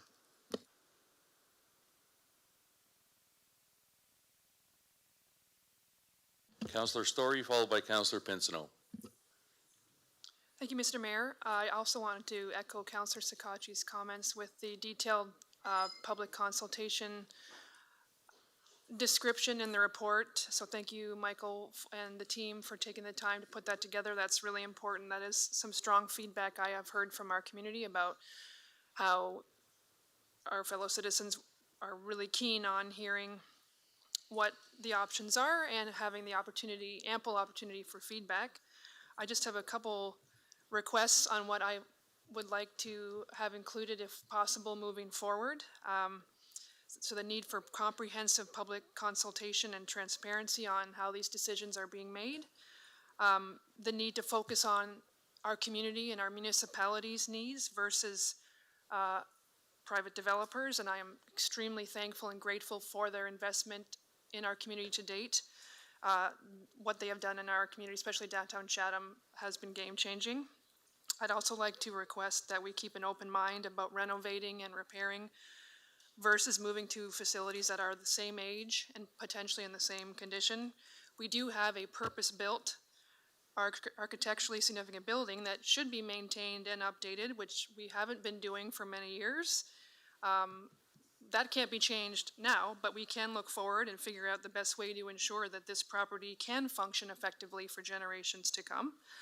I'd also like us to keep in mind the messaging about keeping buildings downtown. The Civic Center is downtown. We are sitting in downtown right now. The library, I would argue, is downtown. It's barely a block from Wellington. I would even argue that the Cultural Center is downtown, or at least the very least in the downtown core, considering it's about a 5-minute walk to King Street. I'd also like us to continue, if possible, in our discussions to consider housing as a use for the downtown property. Many mall properties in Southern Ontario, including London, I believe, are considering more live, work, retail developments, which does bring more people to downtown, not just 9 to 5, Monday to Friday, but evenings and weekends. So I think this is a really timely opportunity to start from scratch and really plan this process effectively in terms of making sure all the options are on the table. I think there are some excellent options contained in this report. So I thank you for putting those together for us, and I look forward to a detailed and fulsome public consultation. Thank you, Mr. Mayor. Councillor Pinsino. Thank you, Worship. I'm all about public consultation, but I hope we're not spending a lot of money on this report, because honestly, I don't know why we would want to spend that kind of money on a building that's almost as old as the one we're in. The Imagine CK concept was kind of exciting at the time, I guess, when we were putting in the putting an arena downtown, maybe revitalize the whole main street, but now this is basically buying an old building. I think we'd be better served to stay where we are here and start looking for a place on the south side of Chatham for our fire department. And that frees up a lot of space in this building as well, but, because we're gonna have to do that at some point anyway. But anyway, I just hope we're not spending a lot of money on this report, and, but I am all about the public consultation, hear what they got to say. Perhaps I can address the last part in terms of how much money we're spending. So it's not our intention to bring in anybody external for the consultation piece.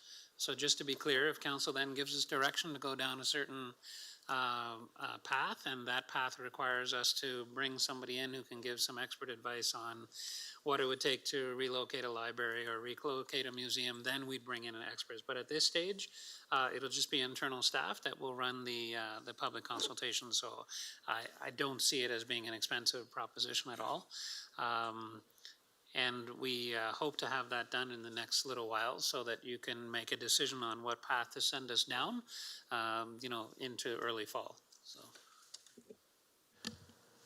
Seeing no other questions, we'll put it to vote. Councillor Wright?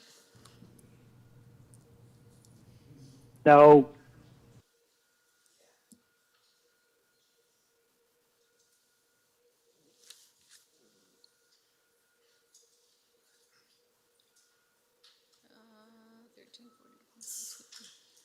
All votes are in. Motion passes 12-2.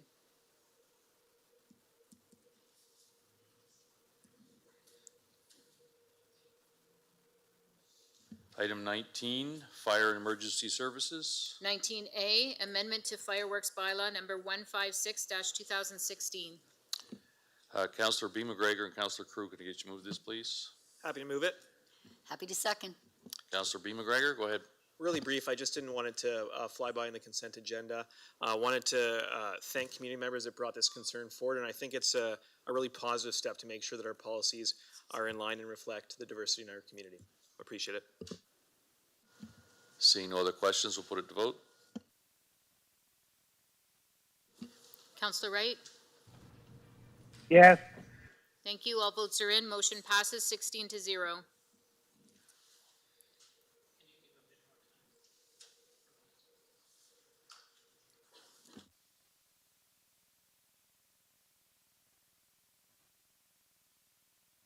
Okay, item 21,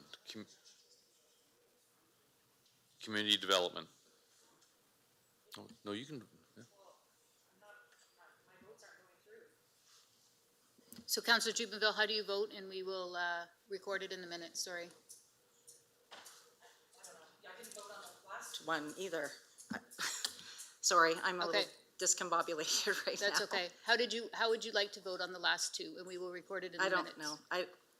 I don't know, just move on. Just Okay. put it as I'm not here. I wasn't here for those two Okay. votes. Item 21, Community Development. 21C, Built Heritage Public Policy Project. Councillor Story. Thank you, Mr. Mayor. This would be for Bruce, I believe.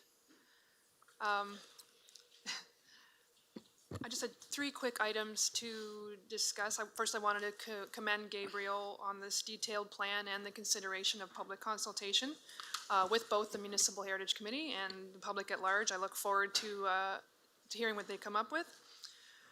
Can I also ask why a policy like this is important for municipalities to incorporate into their planning? Sure, thank you, Your Worship. I'm going to call on, we have Gabriel Kark actually on the line here, so Oh, great, thanks. I believe Gabriel's still there, so I'll call on him first here and give him the first opportunity to speak to his report. Gabriel? Thank you, Bruce. Thank you, Mr. Chair, and for the question, Councillor.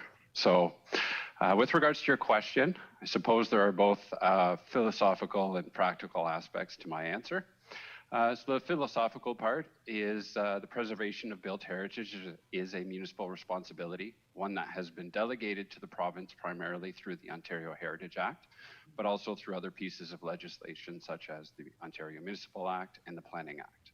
So one of the reasons the province has delegated this responsibility to the local level is to provide communities with the agency to, one, articulate local built heritage conservation goals based on local priorities, and then two, to take action to achieve these local goals. So public policy on built heritage will provide Chatham-Kent with an opportunity to engage in a community conversation to articulate Chatham-Kent's aspirations for its diverse built heritage resources, and then also to identify what's important to us locally. And then the practical part of my answer is the public policy on built heritage will essentially serve as a reference and provide a guide as individual built heritage matters are considered over time, which will provide, hopefully, a greater level of predictability for all parties involved in the decision-making process, and then also an enhanced level of consistency between the many decisions that will need to be made over time, which will enhance Chatham-Kent's ability to achieve its vision for its built heritage resources, whatever that may end up being. Thank you. I like the philosophical. That's appreciate that. And last but not least, I just wanted to double check. Maybe I might have missed it or I just overlooked it. But are we incorporating municipally owned and operated buildings into this policy? Because I know on just about every community across Chatham-Kent we have municipally owned and operated unique heritage buildings. So I'm just wondering if we are including our own buildings in that work. Thank you. Thank you very much for the follow-up question, Councillor.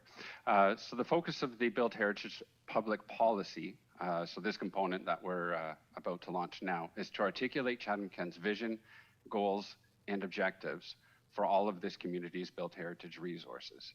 So in this sense, it can be viewed as an initial and foundational building block for renewing Chatham-Kent's built heritage program. A second key building block that will come after the creation of the public policy will be the development of a built heritage strategy, which will identify the more specific actions, projects, programs, and initiatives that will support the realization of the public policy's goals and objectives. And that will include how to manage municipally owned built heritage resources. Great. Thank you very much. Thank you, Mr. Chair. We'll go on to item 22, infrastructure and engineering services. Oh, excuse me. I just had a question. Oh, sure. Sir, Go ahead. thanks. I just want to clarify, because when I was reading this report, define to me what is a built heritage. What is built heritage, and what becomes built heritage? I believe we're not just talking about buildings, or are we just talking about buildings here? Thank you for the question, Councillor. That's a good question. Typically, built heritage is traditionally understood as being, buildings of a certain age. But the Ontario Heritage Act also allows communities to identify culturally significant resources. So these might be resources related to, a significant historical event or other components of a community's culture or history that the community is identified as being important. So on the one hand, yes, it might involve or include,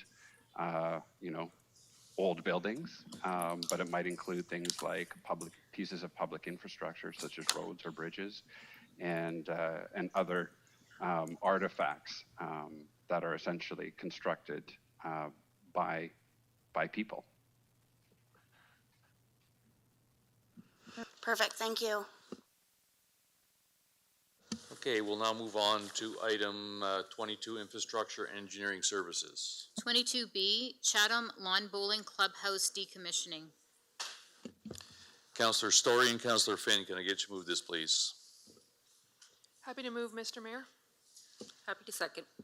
Councillor Story, go ahead. Thank you, Mr. Chair. I just have a question for Rob. Through you, Mr. Chair.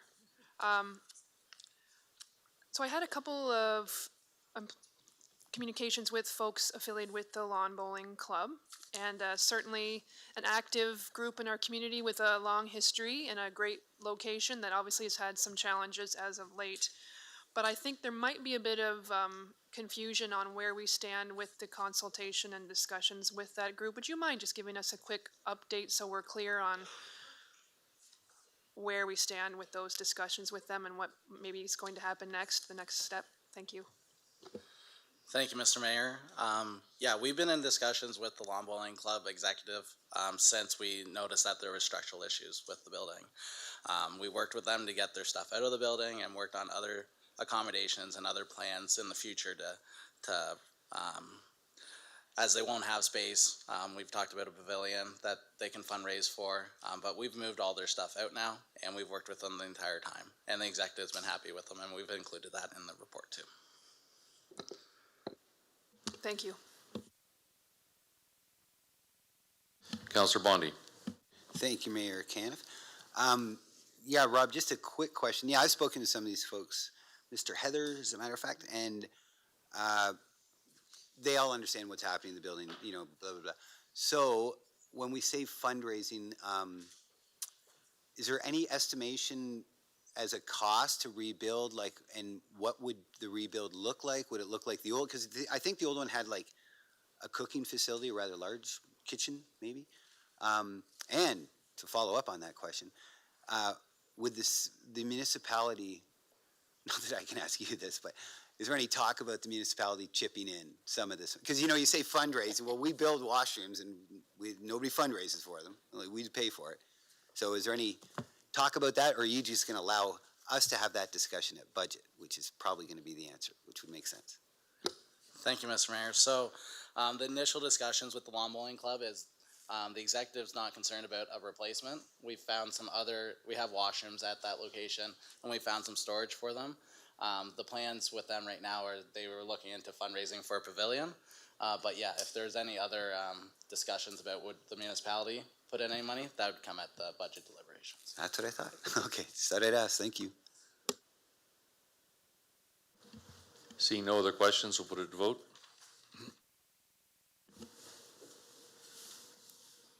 Councillor Wright, Yes. all votes are in. Motion passes 16-0. Moving on to 22C, motion on splash pads operations. Councillor B. McGregor and Councillor Pinson, can you move this, please? Happy to move it.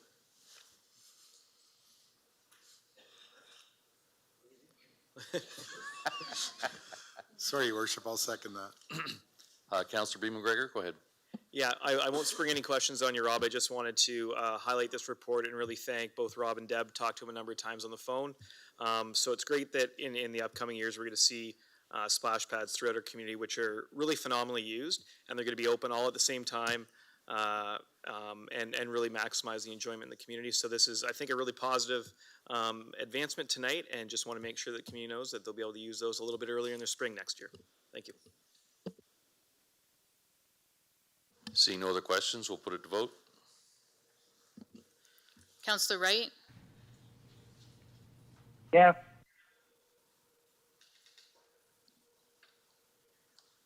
Councillor Sakachi. All votes are in. Motion passes 16-0. Regional Park Development along Bear Line Road. Councillor B. McGregor and Councillor McGrail, can I get you to move this, please? Happy to move it. I am definitely happy to second. Councillor B. McGregor. This is a really great step in this project, and just wanted to take a minute to thank Mark and Steph for all their hard work in bringing this forward. I know there's going to be lots of really excited community organizations. I know the Chatham Cricket Association is going to be really happy to see this plan, and really just a positive step in our community. So I want to thank staff for all their hard work on this, and all the community organizations that are part of this. Councillor Crew. Thank you, Mayor Caniff. Now, most of you are very young around this table, but the talk of indoor tennis courts was always at this table by Councillor Larry Robbins, and many of you may know him as a teacher, but anytime there was recreational facilities spoke about around this table when I was a brand new councillor, it would be, is there room for an indoor tennis court? And that would be the end of it, but it was brought up more frequently than you would ever know. So I was just saying to Michael, we're this close. So I'm sure Larry would be very pleased. I'd also like to say, with the playground facility, now I know we have the Accessibility Advisory Committee, but with the children's play area, I would hope that we would get more input from children with mobility challenges so that they can have some meaningful play. I hear from children who have mobility issues, such as my friend Eloise, and she's 5. But it's fun to go up there and spin things for a second, but that gets a little boring. So maybe if we could get some more input from children with mobility issues so that the play is more meaningful for those children in those parks. So I just, maybe it's a special committee, I don't know, but my friend Eloise would really love to hear that. So thank you. Councillor Bondi, followed by Councillor Doyle. Thank you, Mayor Caniff. Yeah, not much on this one. Obviously, I think it's a great idea, and thanks for bringing up Larry Robbins. God rest his soul. I played a lot of tennis with that guy back many years ago. And to Mark and Stephanie, and Mark, you're right. Stephanie carried the water on most of this one. So, but both of you, of course, and you've put up with instructing me to play tennis, and that's enough torture for you. But yeah, these guys have done a lot of work over the years, like a lot. Single-handedly really got this thing going, faced a ton of different deadlines that came and went, and Rob, you came through, so thank you. So yeah, this would be a great idea, and as Mark was saying, indoor tennis, and one of my kids was one of those officer kids, would be a real benefit to our community, because we did have it for a long time at the Wheels Inn, years and years ago, so we did have indoor tennis, and I know that tennis is growing, and I also know that a lot of people drive to Windsor to play winter tennis, right, just to keep their game up. So this would be very well used. The company that you guys have associated with, that Mayor Kenneth, we had lunch with once about a year ago probably, just to discuss this, they're really keen, they're really on board, they're really experienced. They're really going to help us in this. They're almost going to be the driver, really. So it's a great idea, and I really hope council endorses it, and I look forward to it. And again, it's a sport that people play from when they're 4 to 94. So it really brings in a lot of people. It's an inexpensive sport, shoes and a racket and some tennis balls. So it's really open for everybody. So I think it's a great idea. And again, congratulations, you guys, for making this thing happen. Thanks. Councillor Doyle. Thank you, Mr. Mayor. Just a quick question. So this, just for the public's knowledge as well, this plan it's a preliminary plan still. So this isn't necessarily the final draft, but it's getting closer, kind of thing. Okay. And then, so just based on this one, so there would be no indoor soccer or anything that the soccer's kind of turned into a rugby pitch based on how this is looking?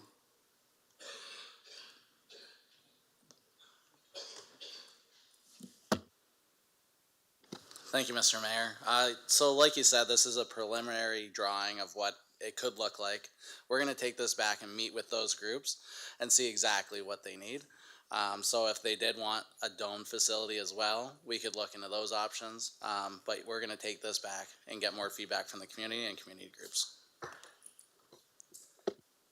Yeah, no, that sounds good. I think it's looking better each time we see it. So that's awesome. Thank you very much. Seeing no other, Councillor Anderson. Thank you, and through you, Mr. Mayor. I also want to congratulate the volunteers from the community that have put so much into this and for coming here and speaking on this tonight. I think oftentimes when it is recreational things, it often is a need of a community that's brought forward by community members that have volunteered and put in time. So I certainly respect you so much and appreciate you bringing this to the community, and to Rob and your crew for bringing something like this together. I'm more than happy to support anything that gets people active and keeps people healthy and brings the community together to do something fun. So good job, everyone. I just want to add a couple comments as well. This is a perfect example of a public-private partnership. The community has come together to make this happen. We get Hydro One money. That's one great thing.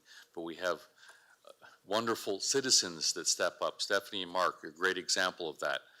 They took a dream and they said, we're going to make this a reality. So this is their dream of a tennis court has really spawned on this whole concept of the park.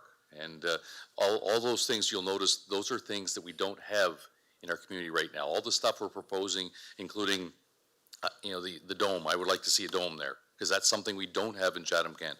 I've heard it from a lot of people from all sorts of sports saying we need that. We need that ability in the winter time to play those sports. So this is a great example from companies to individuals to the municipality. Rob and his group have been doing a great job of working with this. So I'm thrilled to see this going, and I'd like to see it up tomorrow, but I know we need a little bit of time. So thanks for everything everybody's done. Yeah. Oh, and yes, and St. Clair College has donated the land. So it's really, as was mentioned earlier, this is the perfect storm in a great way of how everything's come together to make this thing happen. So thank you. With that, I'll put it to vote. Councillor Wright? Yes. Councillor Carmen McGregor? Yes. All votes are in. Motion passes 17-0. And moving on to 22G, motion by Councillor Doyle, long-term plan for gravel roads. Councillor Doyle and Councillor Allen, can I get you to move this, please? Happy to move that. Happy to second. Councillor Doyle, then Councillor McGrail. Do you want me to read it right now? Do I have to read it? Yes, please. Okay. Please do. Whereas the municipality has approximately 1,785 kilometers of gravel roads that require resurfacing on average every 3 to 5 years, depending on traffic volume and maintenance demand.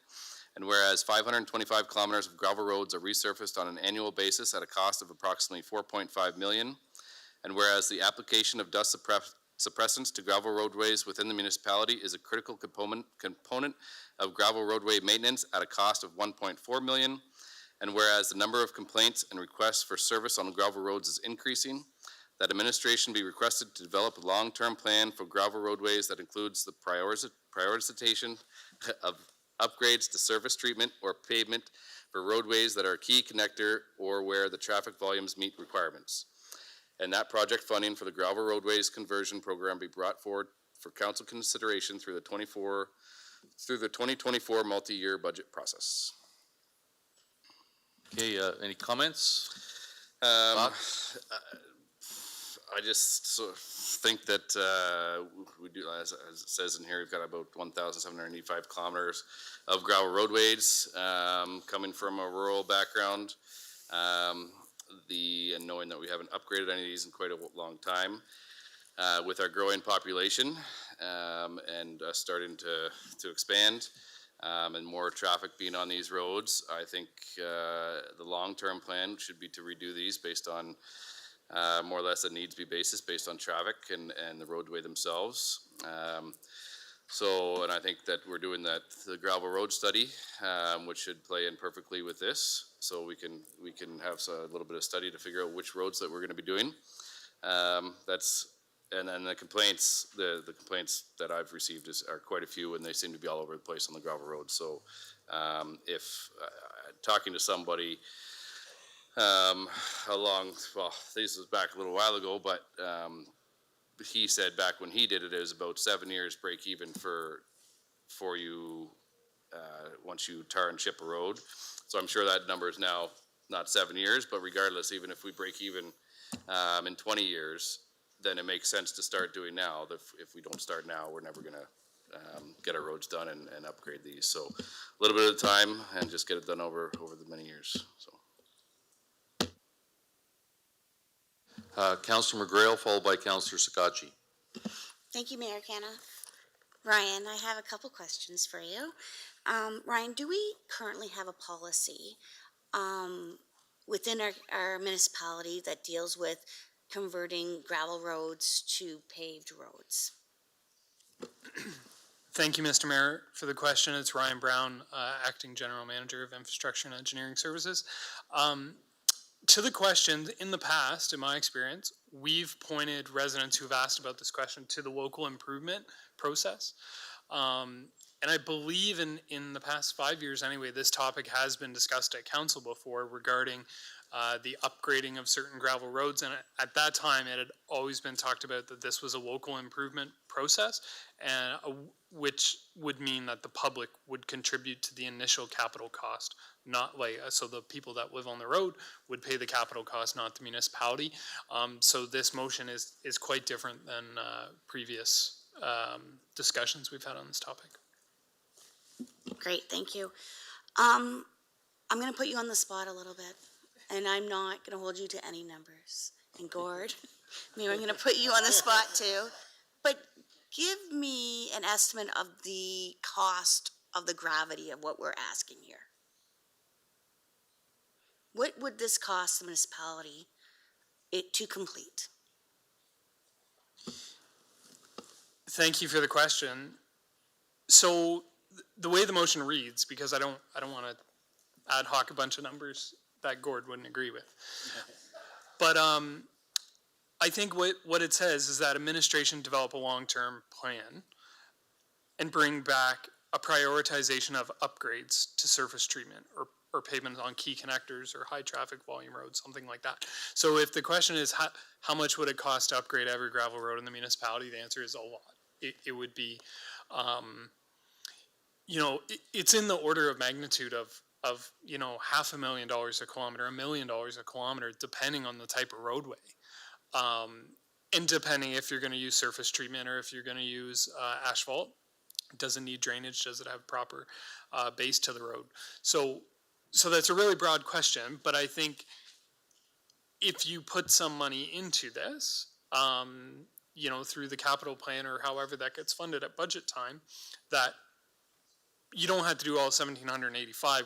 Administration would bring back a list of what we think could be key components that if you upgraded this, not just cost as it's been talked about, but service levels, transportation factors, accessibility, biking, like those kinds of things that play into it, not just cost. But happy to bring that back as a report as written in the motion. Okay, thank you. Councillor Sakachi, followed by Councillor C. McGregor. Thank you, Your Worship.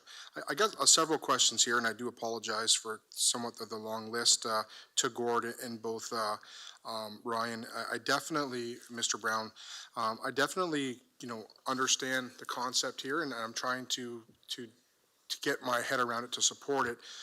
The challenge becomes, Ryan, and not to, as Councilor McGrail said, not to put you on the spot, but over the last 5 years, this is something that I know Councillor McGrail's mentioned, Councillor Thompson, Councillor Latimer in the past, Councillor McGregor, and all the conversation all the time is been around the budget aspects and how this is just not even remotely possible to do. So I know this is a motion from the floor, which I do appreciate Councillor Doyo's direction and an initiative to want to do that. But Gord, you've kind of preached to us in the last several budgets about the index in inflation in regards to pavement, tar and chip, all those processes. So would I assume now that we're currently fully funded on our pavement roads right now? Is that a good assumption, or is that a poor assumption? Thank you, Mr. Chair. I don't think I heard you right. Did you say assumption that we are fully funded? Well, there's a little bit of I'm trying to get. So here's my. So the entire asset management plan is somewhere 50% still? Approximately the 50% funded. Yeah. However, I'll just remind council that upcoming requirements of the province on asset management plan includes us making sure we include all our municipal assets, include council in that discussion on service levels, and sort of redevelop our asset management plan. One deadline's coming in July of 2024, and the second deadline's July of 2025. And that's really where we're gonna reset the picture, I would say, on where we are at. And with the inflation experience on, I'll say, gravel, tar and chip, and pavement over the last few years, my estimate is that we have fallen below the 50% funding of all our assets. So if we added more inventory, would that not then require more life cycle funds in that to operate? And I know there's going to be operational costs to the gravel roads and the brine and all that stuff. So I just feel like with how the motion is now that there's a lot of interpretation. Kind of a follow-up question to Mr. Brown is, Ryan, so with the detailed motion and the funds that Councillor McGregor has directed administration for the report, is that report going to be done? I thought that report was going to be a multi-year report. Is that report going to be done by 2024 in full? Thank you, Mr. Mayor, for the question.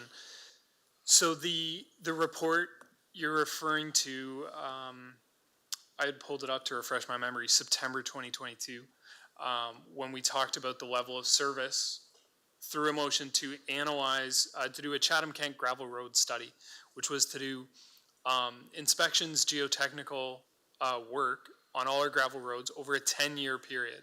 So pick a tenth of the roads every year, study them, try to understand what kind of conditions are out there, where capital improvements could be identified.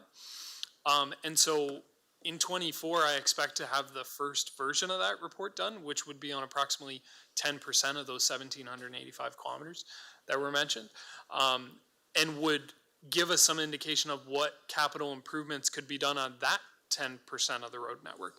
But the whole study to cover every gravel road in Chatham-Kent would take approximately 10 years. Now, we have some flexibility as to what roads we pick first. We did mention in the report it's an extensive amount of work, and picking geographical areas makes sense from an efficiency standpoint.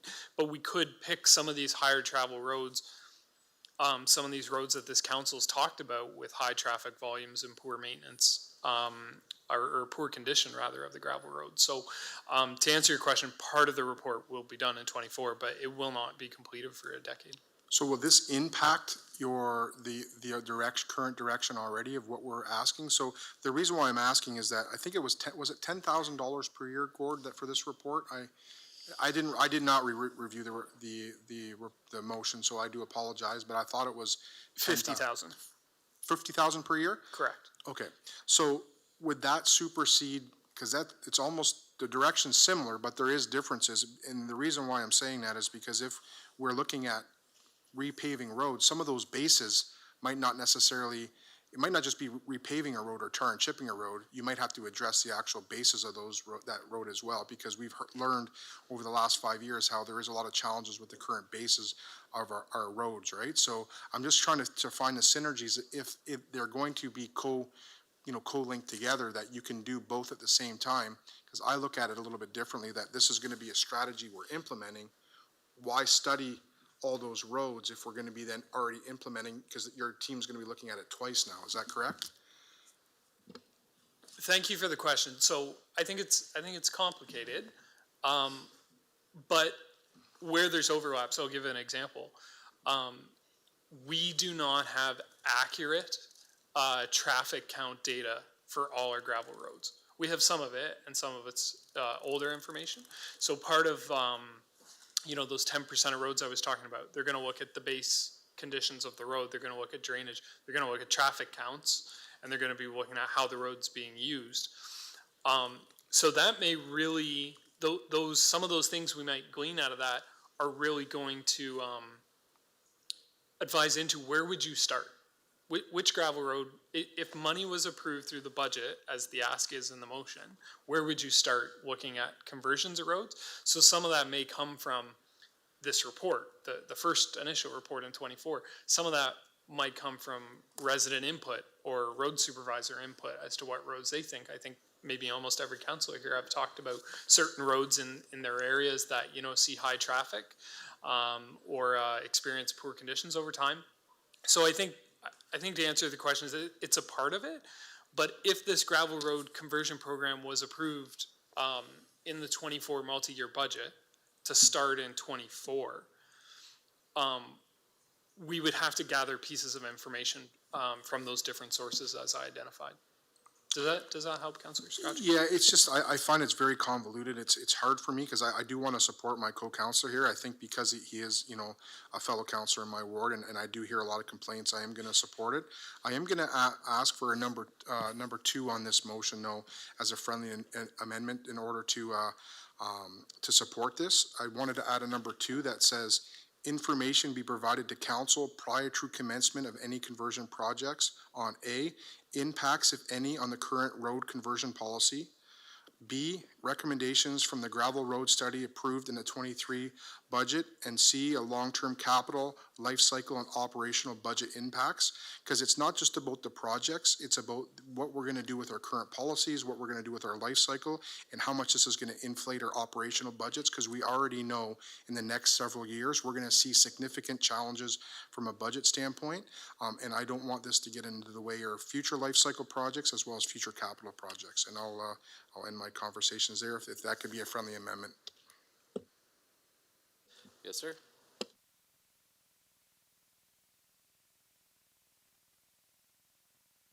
I did provide them to Meredith as well, so just. Councillor Allen, are you okay with that? Yep, totally fine.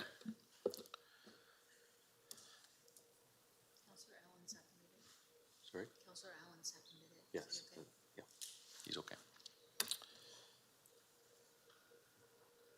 So, Councillor Scotchy, is that you're good now? We can move on to the next Those speaker, are, or? yes, Okay.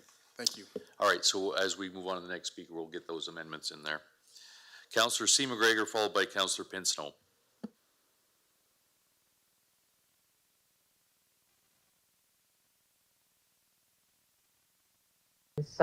I just have bigger concerns again with the overall cost of this. And I know we're not fully funded on our roads. We may be funded on our gravel program at this point, but so yeah, the cost of this and realistically being able to do this concerns me, and I hate to have staff put all the effort into the work for something that we might not truly be able to afford at this point. So I'll continue to listen to conversation, and thank you. Councillor Pinsnow, followed by Councillor Thompson. Thanks, Your Worship. I love the concept of this, but I too don't know if we can afford it or not. We do need to start somewhere. Through you to Ryan, we haven't converted any roads now, have we, for 3 or 4 years because we haven't had the money? Any of the gravel roads? Thank you, Mr. Mayor. Since my time in 2019, we have not converted any roads. I thought what the believe budget Gord has we had comment. there was to just keep up the ones basically that we have. I believe Gord has comment. We had a gravel road conversion budget from year, I believe, 2000 to 2003. I was putting about $250,000 a year towards conversion, which in today's dollars would be, getting close to $1 million. And the last road we converted was Horton Line between Highway 40 and Fargo Road in 2003. Okay, yeah, so I guess that's basically going to reinstate this if it passes. What we're approving tonight, is it a report to come back? Or that this is saying we're going to do it? I think with the friendly amendment, the report will be coming back. Okay. Clarify if I'm wrong, but that's what, Anthony, that's how I kind of read yours. Yeah, basically with the amendment is going to say before anything commences, we're going to see a detailed, look at what the current policy looks like, and then also with the gravel road, what they've worked on that far, and then also what the long-term capital life cycle operational budgets are going to look like. So we'll actually have numbers. I just think approving it without any numbers is once again staff having to do a lot of work. If it's not obtainable, then I don't know if there's a better analysis for their time or not. So just to clarify in there, Ryan, you are doing some of this work now, right? You are looking at roads potentially in those, or is this completely new work just along what Councillor Scotchy is doing? Just clarify. Thank you, Mr. Mayor. So part of this work is being undertaken right now because of the approved budget request for the gravel road study. That spoke to creating a list for more on the maintenance side and potential capital projects that would drive out better maintenance on gravel roads in Chatham-Kent. It didn't speak to hard surface upgrades, but the work is similar. So some of the work has been started. And I just wanted to provide my interpretation as staff to the motion, which the amendments that were provided provide some details on what needs to come back to council. However, the last paragraph of the motion that I don't believe is on the screen says, and the project funding for the gravel roadway conversion program be brought forward for council consideration on the 24 multi-year budget. And the reason I bring that up is there's some logistical challenges, which is the 2024 staff budget is ongoing right now. And so I think the timeliness to bring back a report on everything and a list of roads and their costs is something we're probably not going to be able to bring to next year. But if we don't include something in the 4-year budget right now, there won't be any opportunity to add that into the budget for 4 years. So my interpretation of this is that staff is to include a line in the 2024 multi-year budget to move forward into budget deliberations, which will come before council in the future. But at the same time, start working on a policy, the impacts of the current road conversion policy, recommendations for the budget, and longer term plans. And I don't know, Gord, I don't know what the timing is on budget deliberations, but I don't know if that's all achievable in that time frame. Just answering the question, the budget's being delivered on November 15th. So I think what the motion is saying is for that budget still to come forward in the multi-year budget. But you're right, the reports and the policy implications, it might be well into 2024 or towards the end of 2024 before you actually would have any recommendations of work to do. But that doesn't mean that that in the budget that council can't start setting aside some funding for a conversion program. That's correct. That's how I would interpret it. And also to Councillor Sakachi, the line added about the long-term capital impact. So if we bring back a report with a list of potential projects for road conversion, that report would come back here before, say, a tender is released to actually do work on a base or do work on a pavement. So we would bring back a report of like, here's our program, here's our guiding principles, here's some sections we've identified, and then we would use that almost as a master plan to drive out projects which would lead to, letting out tenders for the work funded through the budget that Gord's team's going to include in November. Mayor Caniff, can I speak to that? Go ahead. Yeah. So Ryan, this is why it's getting very confusing to me. Is that with the past engineering staff, I remember very detailed conversations Councillor Thompson and myself had about the longevity of replacing a gravel road and the costs associated with that. If we don't have any long-term capital or life cycle numbers to work from, how do we know if it's something that's going to be beneficial and pay for itself in 20 years, or if it's going to be?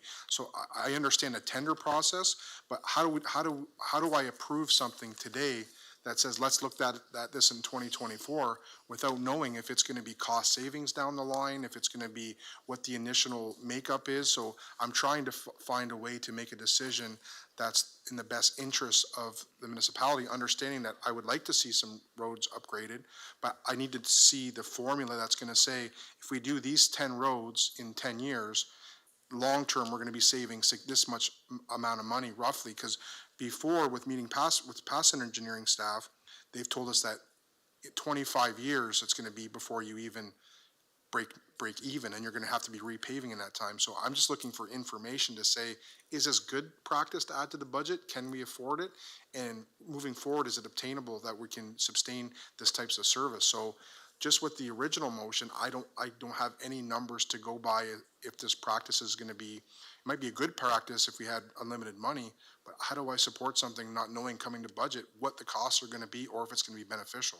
That's where that's kind of coming from. I hope I kind of feel where I'm coming from, or.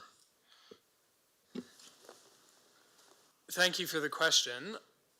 I understand, and there's a lot of cost implications and a lot of service level implications as well, because you know, what it does mention in the article, and as council will remember, dust suppressant, for instance, the cost doubled in the last year. And so that's probably different than we've seen before. So I think staff, we could bring back a report on this with to the points of A, B, and C. I don't know, and so to Gord's point, to bring that before November is pretty short notice for a council report on this, but I think we can endeavor to do that. However, we will not have done by November a list of projects and their actual estimates.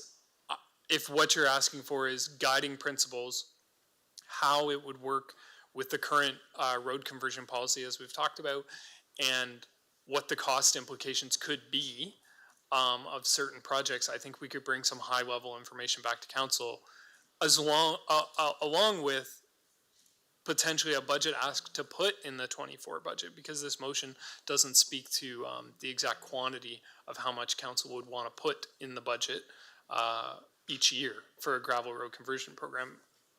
Gord mentioned it was 250,000 in the past, so maybe that report could speak to the actual amount. If I say any more, I find it's just going to probably confuse things more, so I'm good. Councillor Thompson. Thank you very much. I appreciate it. I do have some questions here. I'm not sure how much you can answer. Gord, how's that 2024 budget looking?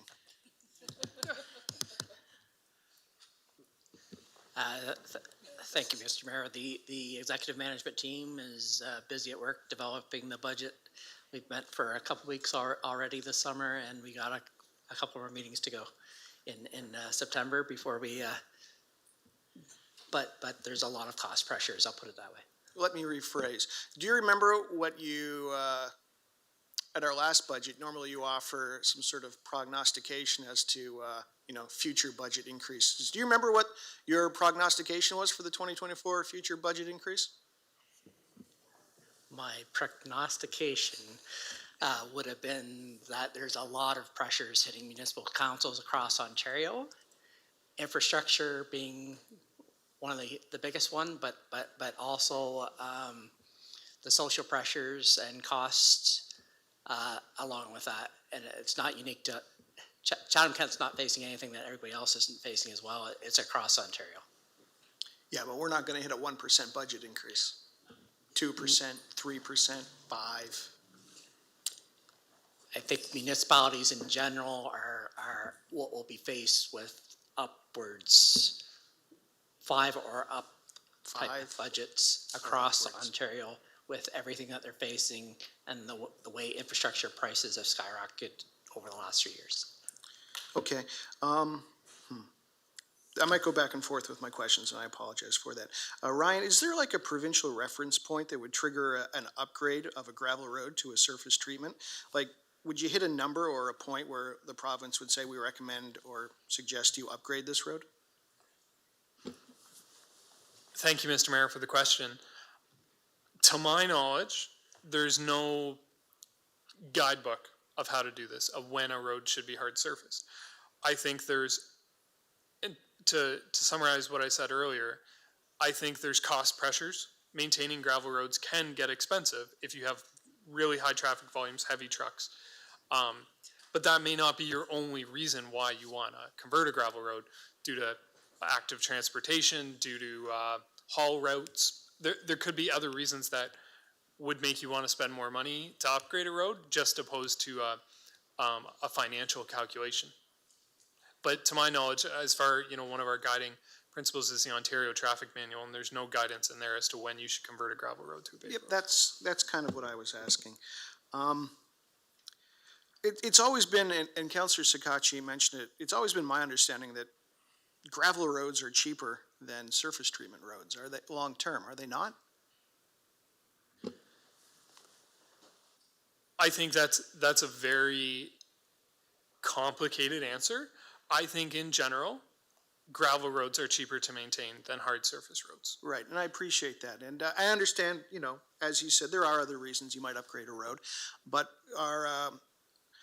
Our upgrading a municipal road policy, actually in 2018, it laid out that at the time, and of course numbers change, the 30-year cost for a gravel road was $93,000.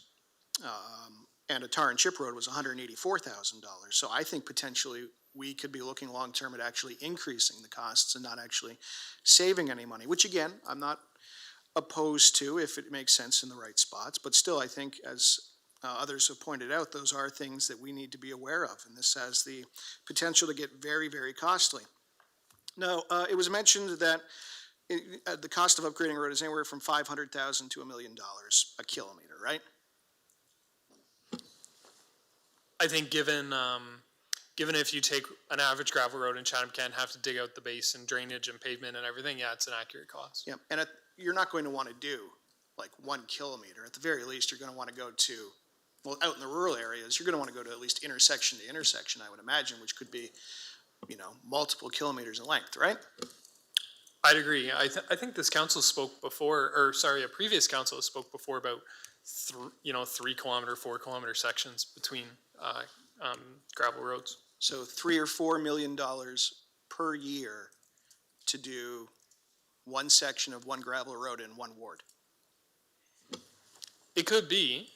Where costs could get a lot cheaper is through our gravel road study. If we find roads that are good candidates, but also have a lot of base and good drainage, then maybe it's a lot cheaper. Potentially. And we could be looking at a 2% or more budget increase just to handle this idea. And that concerns me, to be honest. Just 2 more questions. Would this be an area rated service?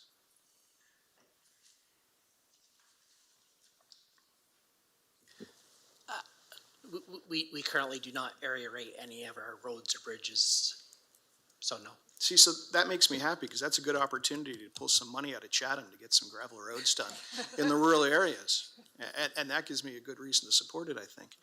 The only other one, just a piece of trivia. Gord, you mentioned Horton Line, which is an interesting one. Do you know why that was the last one that was done? Just for fun? Just for fun and based on 20-year-old memory. Yeah. The Wilson Conservation Authority is connected off of Fargo Road. There was a lot of dust issue, and the idea at the time, if the budget was there to continue that, was for Horton to connect all the way over to Charing Cross Road, I'll call it, whatever. Sure. And but a tough budget year, council. That's a fantastic memory. And that's the last time we converted a road. And Fargo was never paved, right? So the idea was to connect to CM Wilson, and Fargo was never finished. And I get calls from that one individual that lives there as to why that never happened, because there is a lot of traffic that goes to CM Wilson. So if we do pass this, and you were saying, Ryan, that you're looking for feedback and information, I think we should finish that section there, because that was the plan 20 years ago, to do that little section to connect to CM Wilson. So I will leave my comments there. Thank you. Councillor Story. Thank you, Mr. Chair. I think most of my questions have been answered. It does seem to me, my impressions from the discussion now is that I fully support attempts to find taxpayer savings, but it does sound like staff is already working on doing this type of work, so it could be duplication, and it also sounds like there could be additional costs associated with it, so I will not be supporting it. Thank you.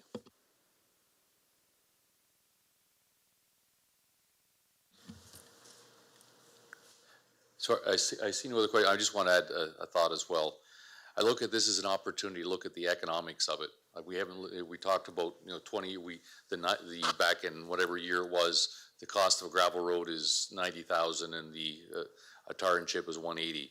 But with all the cost changes and things, and based on volumes of roads, there may be some roads that are more economic to actually tar and chip than to keep as paved. This is where I look as this proceeding on to say, where are those high traffic areas that may be more economic to do that? That's so that we look at it, realizing cost is a major issue, but if we can actually save money, if there's roads out there that are in that fashion, those are the ones we'd like to approach first. So that I'll be supporting this based on that concept of that we're going to look at trying to find those roads that are actually more economic to pave than to keep as a dirt road. So with that, I'll put it to vote.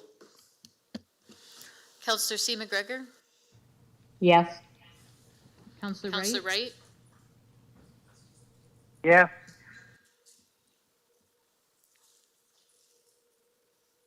Counselor Bondi is not here. Okay, all votes are in. Motion passes 11-4.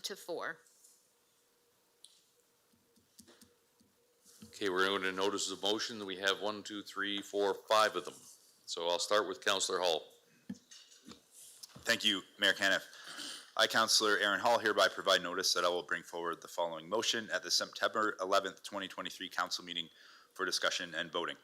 Whereas a healthy and safe community is an area of strategic focus in CK Plan 2035, and whereas the previous term of council approved a pilot project for CCTV security cameras to be installed in downtown Chatham, and whereas this project went live on July 1st, 2023, and whereas the intention with this pilot project was to gather data for 1 year to justify expanding the CCTV project to other communities in Chatham-Kent, and whereas Wallaceburg is the next largest urban community within the municipality of Chatham-Kent, and whereas fiber infrastructure needed for CCTV cameras is set to be installed in downtown Wallaceburg as part of the streetlight replacement project, therefore be it resolved that 1, Council direct the Chatham-Kent Police Service to provide an update and presentation to Council on the data gathered from the CCTV pilot project in Chatham 6 months after its start, and 2, this update will take place in February 2024,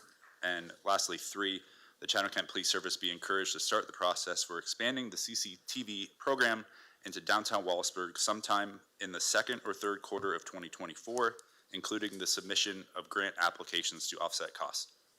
Thank you. Counselor C. McGregor, followed by Counselor McGrail. Thank you. And through the mayor, my motion is regarding crime prevention through environmental design for downtown Wallaceburg. I, Councillor Carmen McGregor, hereby provide notice that I will bring forward the following motion at the September 11th, 2023 council meeting for discussion and voting. Whereas a healthy and safe community is an area of strategic focus in the CK Plan 2035, and whereas the Chatham-Kent Police Service has completed a crime prevention through environmental design, known as CPTED, audit for the downtown Wallaceburg BIA district, and whereas the CPTED asserts that the proper design, effective use, and maintenance and management of the built environment can lead to the reduction in the incident and fear of crime and an improvement in the quality of life. And whereas some of the audit recommendations relate to property owned by the municipality of Chatham-Kent, therefore be it resolved that 1, council directs staff to read and assess the CPTED audit completed by the Chatham-Kent Police Service and make recommendations for improvements related to municipal property. And 2, staff report to council and the Wallaceburg BIA board with an update on the improvements within 6 months. Counselor McGrail. Thank you, Mayor Kenneth. I, Councillor Jamie McGrail, hereby provide notice that I will bring forward the following motion at the September 11th, 2023 council meeting for discussion and voting. Whereas Council, through bylaw 32-2017, has permitted the operation of off-road vehicles on highways within the municipality, subject to certain conditions. And whereas these conditions prohibit the operation of off-road vehicles on municipal highways from 1/2 hour before sunset to 1/2 hour after sunset. And whereas these time constraints limit the ability of local ATV clubs and groups to organize events, particularly in winter. And whereas these ATV events represent a recreation opportunity for Chatham-Kent residents, a tourism generator, and a fundraising source for local charities. Therefore, be it resolved that administration review the current time restrictions for off-road vehicle use on municipal highways and report back to council with recommended changes, including recommendations regarding an education program to mitigate risks associated with nighttime off-road vehicle use. Thank you. Thanks. I've got the next two. So I, Mayor Darren Caniff, hereby give notice I will bring the following motion for discussion and voting at the September 11th meeting. Whereas it has been recognized that the film industry has the potential to be a significant economic driver in the Chatham-Kent, with the increasing demand for film production, limitations of larger cities like Toronto and Vancouver, many production companies are relocating outside the GTA to take advantage of the attributes of utilizing smaller communities. And whereas the studies have found that up to 20% of a production's total budget is typically spent in the filming location, the most production costing between $800,000 and $1 million, filming in Chatham-Kent could provide significant benefits. The administration be authorized to explore and report back to council on the potential for economic spin-off from filming local productions in Chatham-Kent. The administration be authorized to explore and report back on the potential community and cultural impact from filming productions in Chatham-Kent. The administration be authorized to explore and report back on the overall impacts that filming local productions have had in other communities and emulate those successes in Chatham-Kent. Administration be authorized to fund through strategic reserves a dedicated staff member for no more than 12 months to foster the FLIC program and measure success and impact. Administration dedicates strategic reserve funding to cover the cost of further exploration, planning, research, and attraction. And the other one is council meetings in all wards, whereas the current top's cut off there.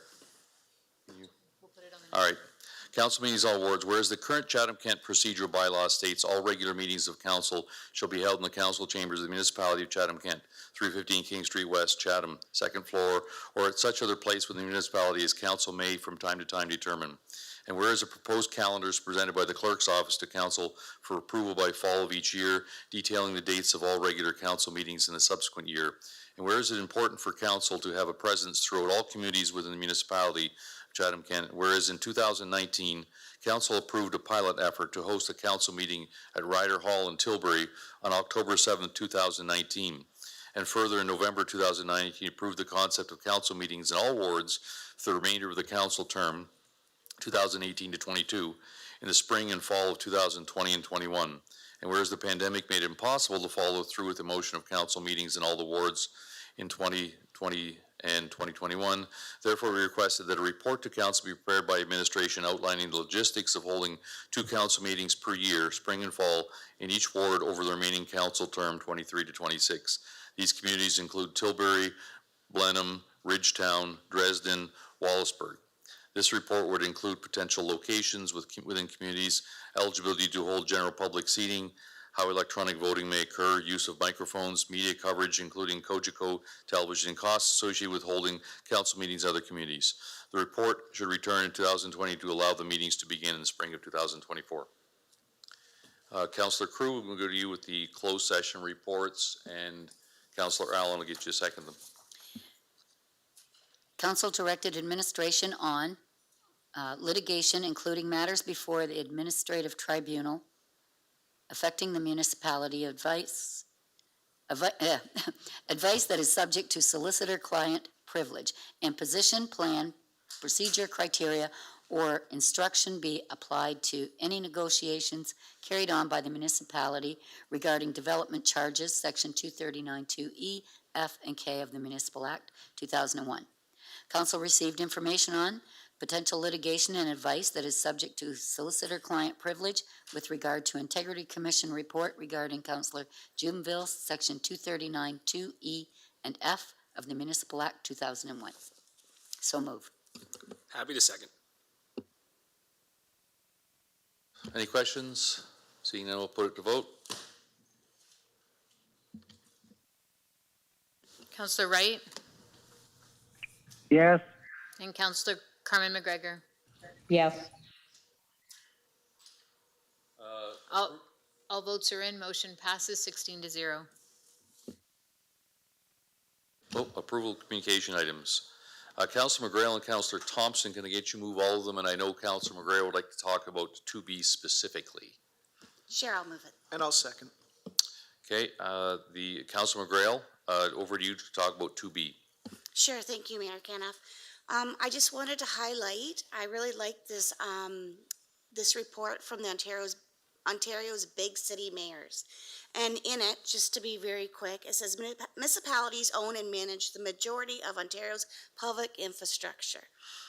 including roads, bridges, water systems, transit, buildings, and recreational facilities.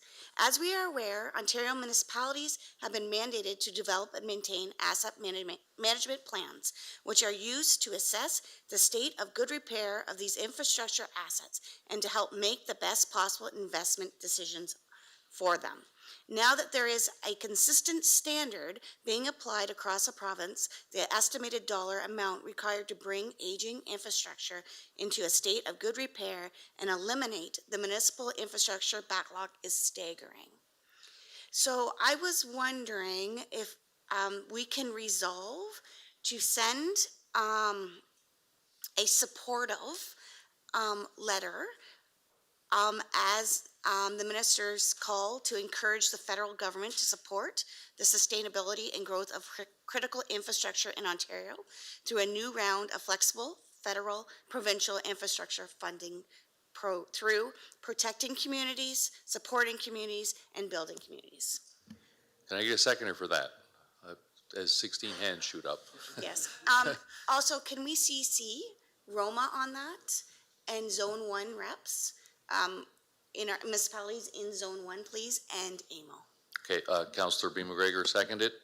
Any questions relating to that? Seeing none, we're putting it to vote, or just show of, anyone opposed to that? Seeing none, and as well, anyone opposed to all the communication items? Not seeing none, that's passed.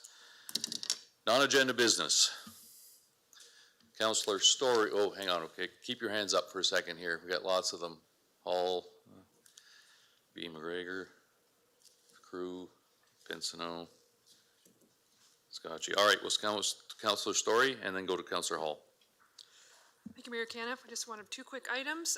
Since we're not here next week, I just wanted to mention there is a pop-up summer book sale at the Community Living Cafe at the Chatham branch of the library, August 21st to 26th during the library open hours. There'll be a large selection of fiction available for sale, and all proceeds go to supporting library programs and services, and they ask shoppers to bring their own shopping bag. And a huge shout out to the Chatham Golden Eagles, who won the Provincial Women's Softball Association of Ontario Under Tier 2C Championship on the weekend in Stratford. Way to go, team. Thank you.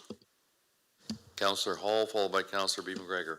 Thank you, Mayor Caniff. Just want to give a shout out. We had a very successful 35th anniversary for Wambo this weekend in downtown Wallaceburg. We got a little bit of rain, but it didn't dampen the festivities very much. We had a really successful weekend. But just want to thank all the volunteers that came out and helped out, and all the people on the board that help organize it throughout the year, all our managers and directors. Kudos to you. And kudos to the community for supporting it and coming to check out the cars and the boats, and it was a great weekend. And I do want to thank as well our administration, our staff with the municipality of Chatham-Kent, who were particularly Public Works and our recreation parks and team. They were instrumental in making sure the place looked, downtown Wallaceburg looked beautiful, and they were there to answer any questions and any concerns that the group had throughout the whole weekend. So just hats off to them. Thank you. Councillor B. McGregor, followed by Councillor Crew. Thank you, Mayor Caniff. It's Pride Week in Chatham-Kent, so I wanted to congratulate CK Pride on what was a really great kickoff on Friday. They had a flag raising out front, very well attended by municipal staff, emergency services, people in employment and social services, and public health. Lots of community members. Councillor Crew, Councillor Story were out there as well. It was really a phenomenal event.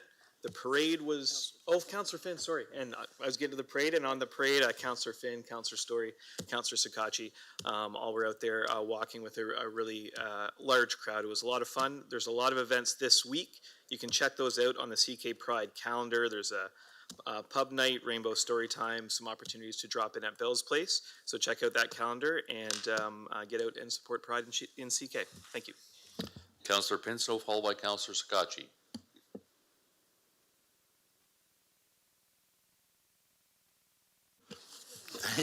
Thank you, Worship.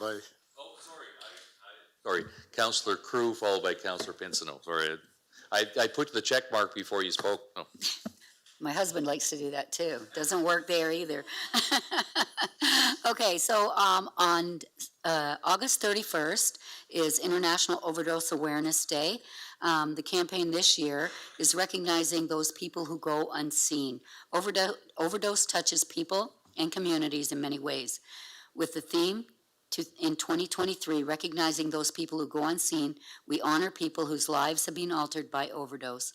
Their family and friends grieving the loss of loved ones, workers, healthcare, supportive services, extended strength and compassion, or spontaneous first responders who selfishly assume the role of lifesaver. And I'd just like to mention that they're going to light the atrium here at the Civic Center with purple light, and it will give a nice purple glow, which is the theme color for International Overdose Awareness Day. So if you're out and about, have a look and put purple ribbons and show your support for those who have lost their lives or loved ones in our community to overdose. Councillor Pinsino, now and then followed Thank by you, Your Councillor Worship. Scotchy. I'd like to send out congratulations to all the volunteers and service clubs at the Bothwell Optifest weekend. The car show was amazing. The 50-50 draw was 37,000 each way, and a local Thamesville guy won it, Mike Wright. And he's one of those guys that works for the Stoma Club and gives everything back to the community on every other aspect. So I think he deserved to win it. But anyway, it was great. Like all the volunteers that come out to those, as Aaron had said earlier, it takes everybody to make it work. And thanks to all the residents that come out to it as well. Thank you. Councillor Scotchy, followed by Councillor C. McGregor. Thank you, Mayor Caniff. I just wanted to make sure on the municipal stage here that we announced that the municipality has a national champion in Emma Negri. She won first place gold in convincingly won first place in gold, so in the hammer throw, and she also took home a bronze. But just wanted to congratulate her, bringing Chatham-Kent to the national stage, which is amazing. Secondly, I just wanted to recognize that I read an article yesterday that Abby Stonehouse has been selected to Team Canada under 18 again to represent Canada. Great to see another local athlete. And also just wanted to give a brief recognition. We're speaking about the potential of the complex that's coming to Bear Line, and just also wanted to recognize if any of the councillors that are in Erio to take a look at the pickleball court down there and look at what a community that comes together with sponsorships in a group does. It is absolutely an amazing piece of infrastructure, and it was completely initiated and done by a small group of individuals in Erio, and I really wanted to commend Chatham-Kent for working with them. But I think it's a sight to see. Anybody that has a pickleball court going into their community, I think it's really important to get down there and see what an amazing job that the community has done. Thank you. Councillor C. McGregor, followed by Councillor Finn. Thank you, and through the mayor, I just wanted to give a shout out to the Wallaceburg Griffins U9 lacrosse players. Last weekend in Whitby at the Iroquois Park Sports Center, they brought home the Ontario Championships. So I wanted to give a special shout out to those little guys because they played really hard and did an absolutely amazing job and brought home this outstanding championship for the Wallaceburg community. Thanks. Councillor Finn, followed by Councillor Jubenville. Just a couple things. Anybody who's in a town inside of municipality of Chatham-Kent and you happen to see a school bus on Saturday, we are doing Fill the Bus for back to school for not only backpacks, but also for the food banks. And what's collected in those towns remains in those towns. So, but also in addition to that under 9, there were 2 provincial champs in the lacrosse team, in the under 17 girls team and the under 22 boys team. And another young gentleman, Jeremy Vandenborn, received 2 bronzes at the Canadian Track and Field Championships. Councillor Jubenville. Thank you, Mayor. I'd like to wish congratulations to the Chatham-Kent Cubs who won the 2023 Fergie Jenkins Showcase League year-end tournament at home at Fergie Jenkins Park after 8 innings against some tough competition. So congratulations to them. Okay, we'll go to the reading of the bylaws. I'll go with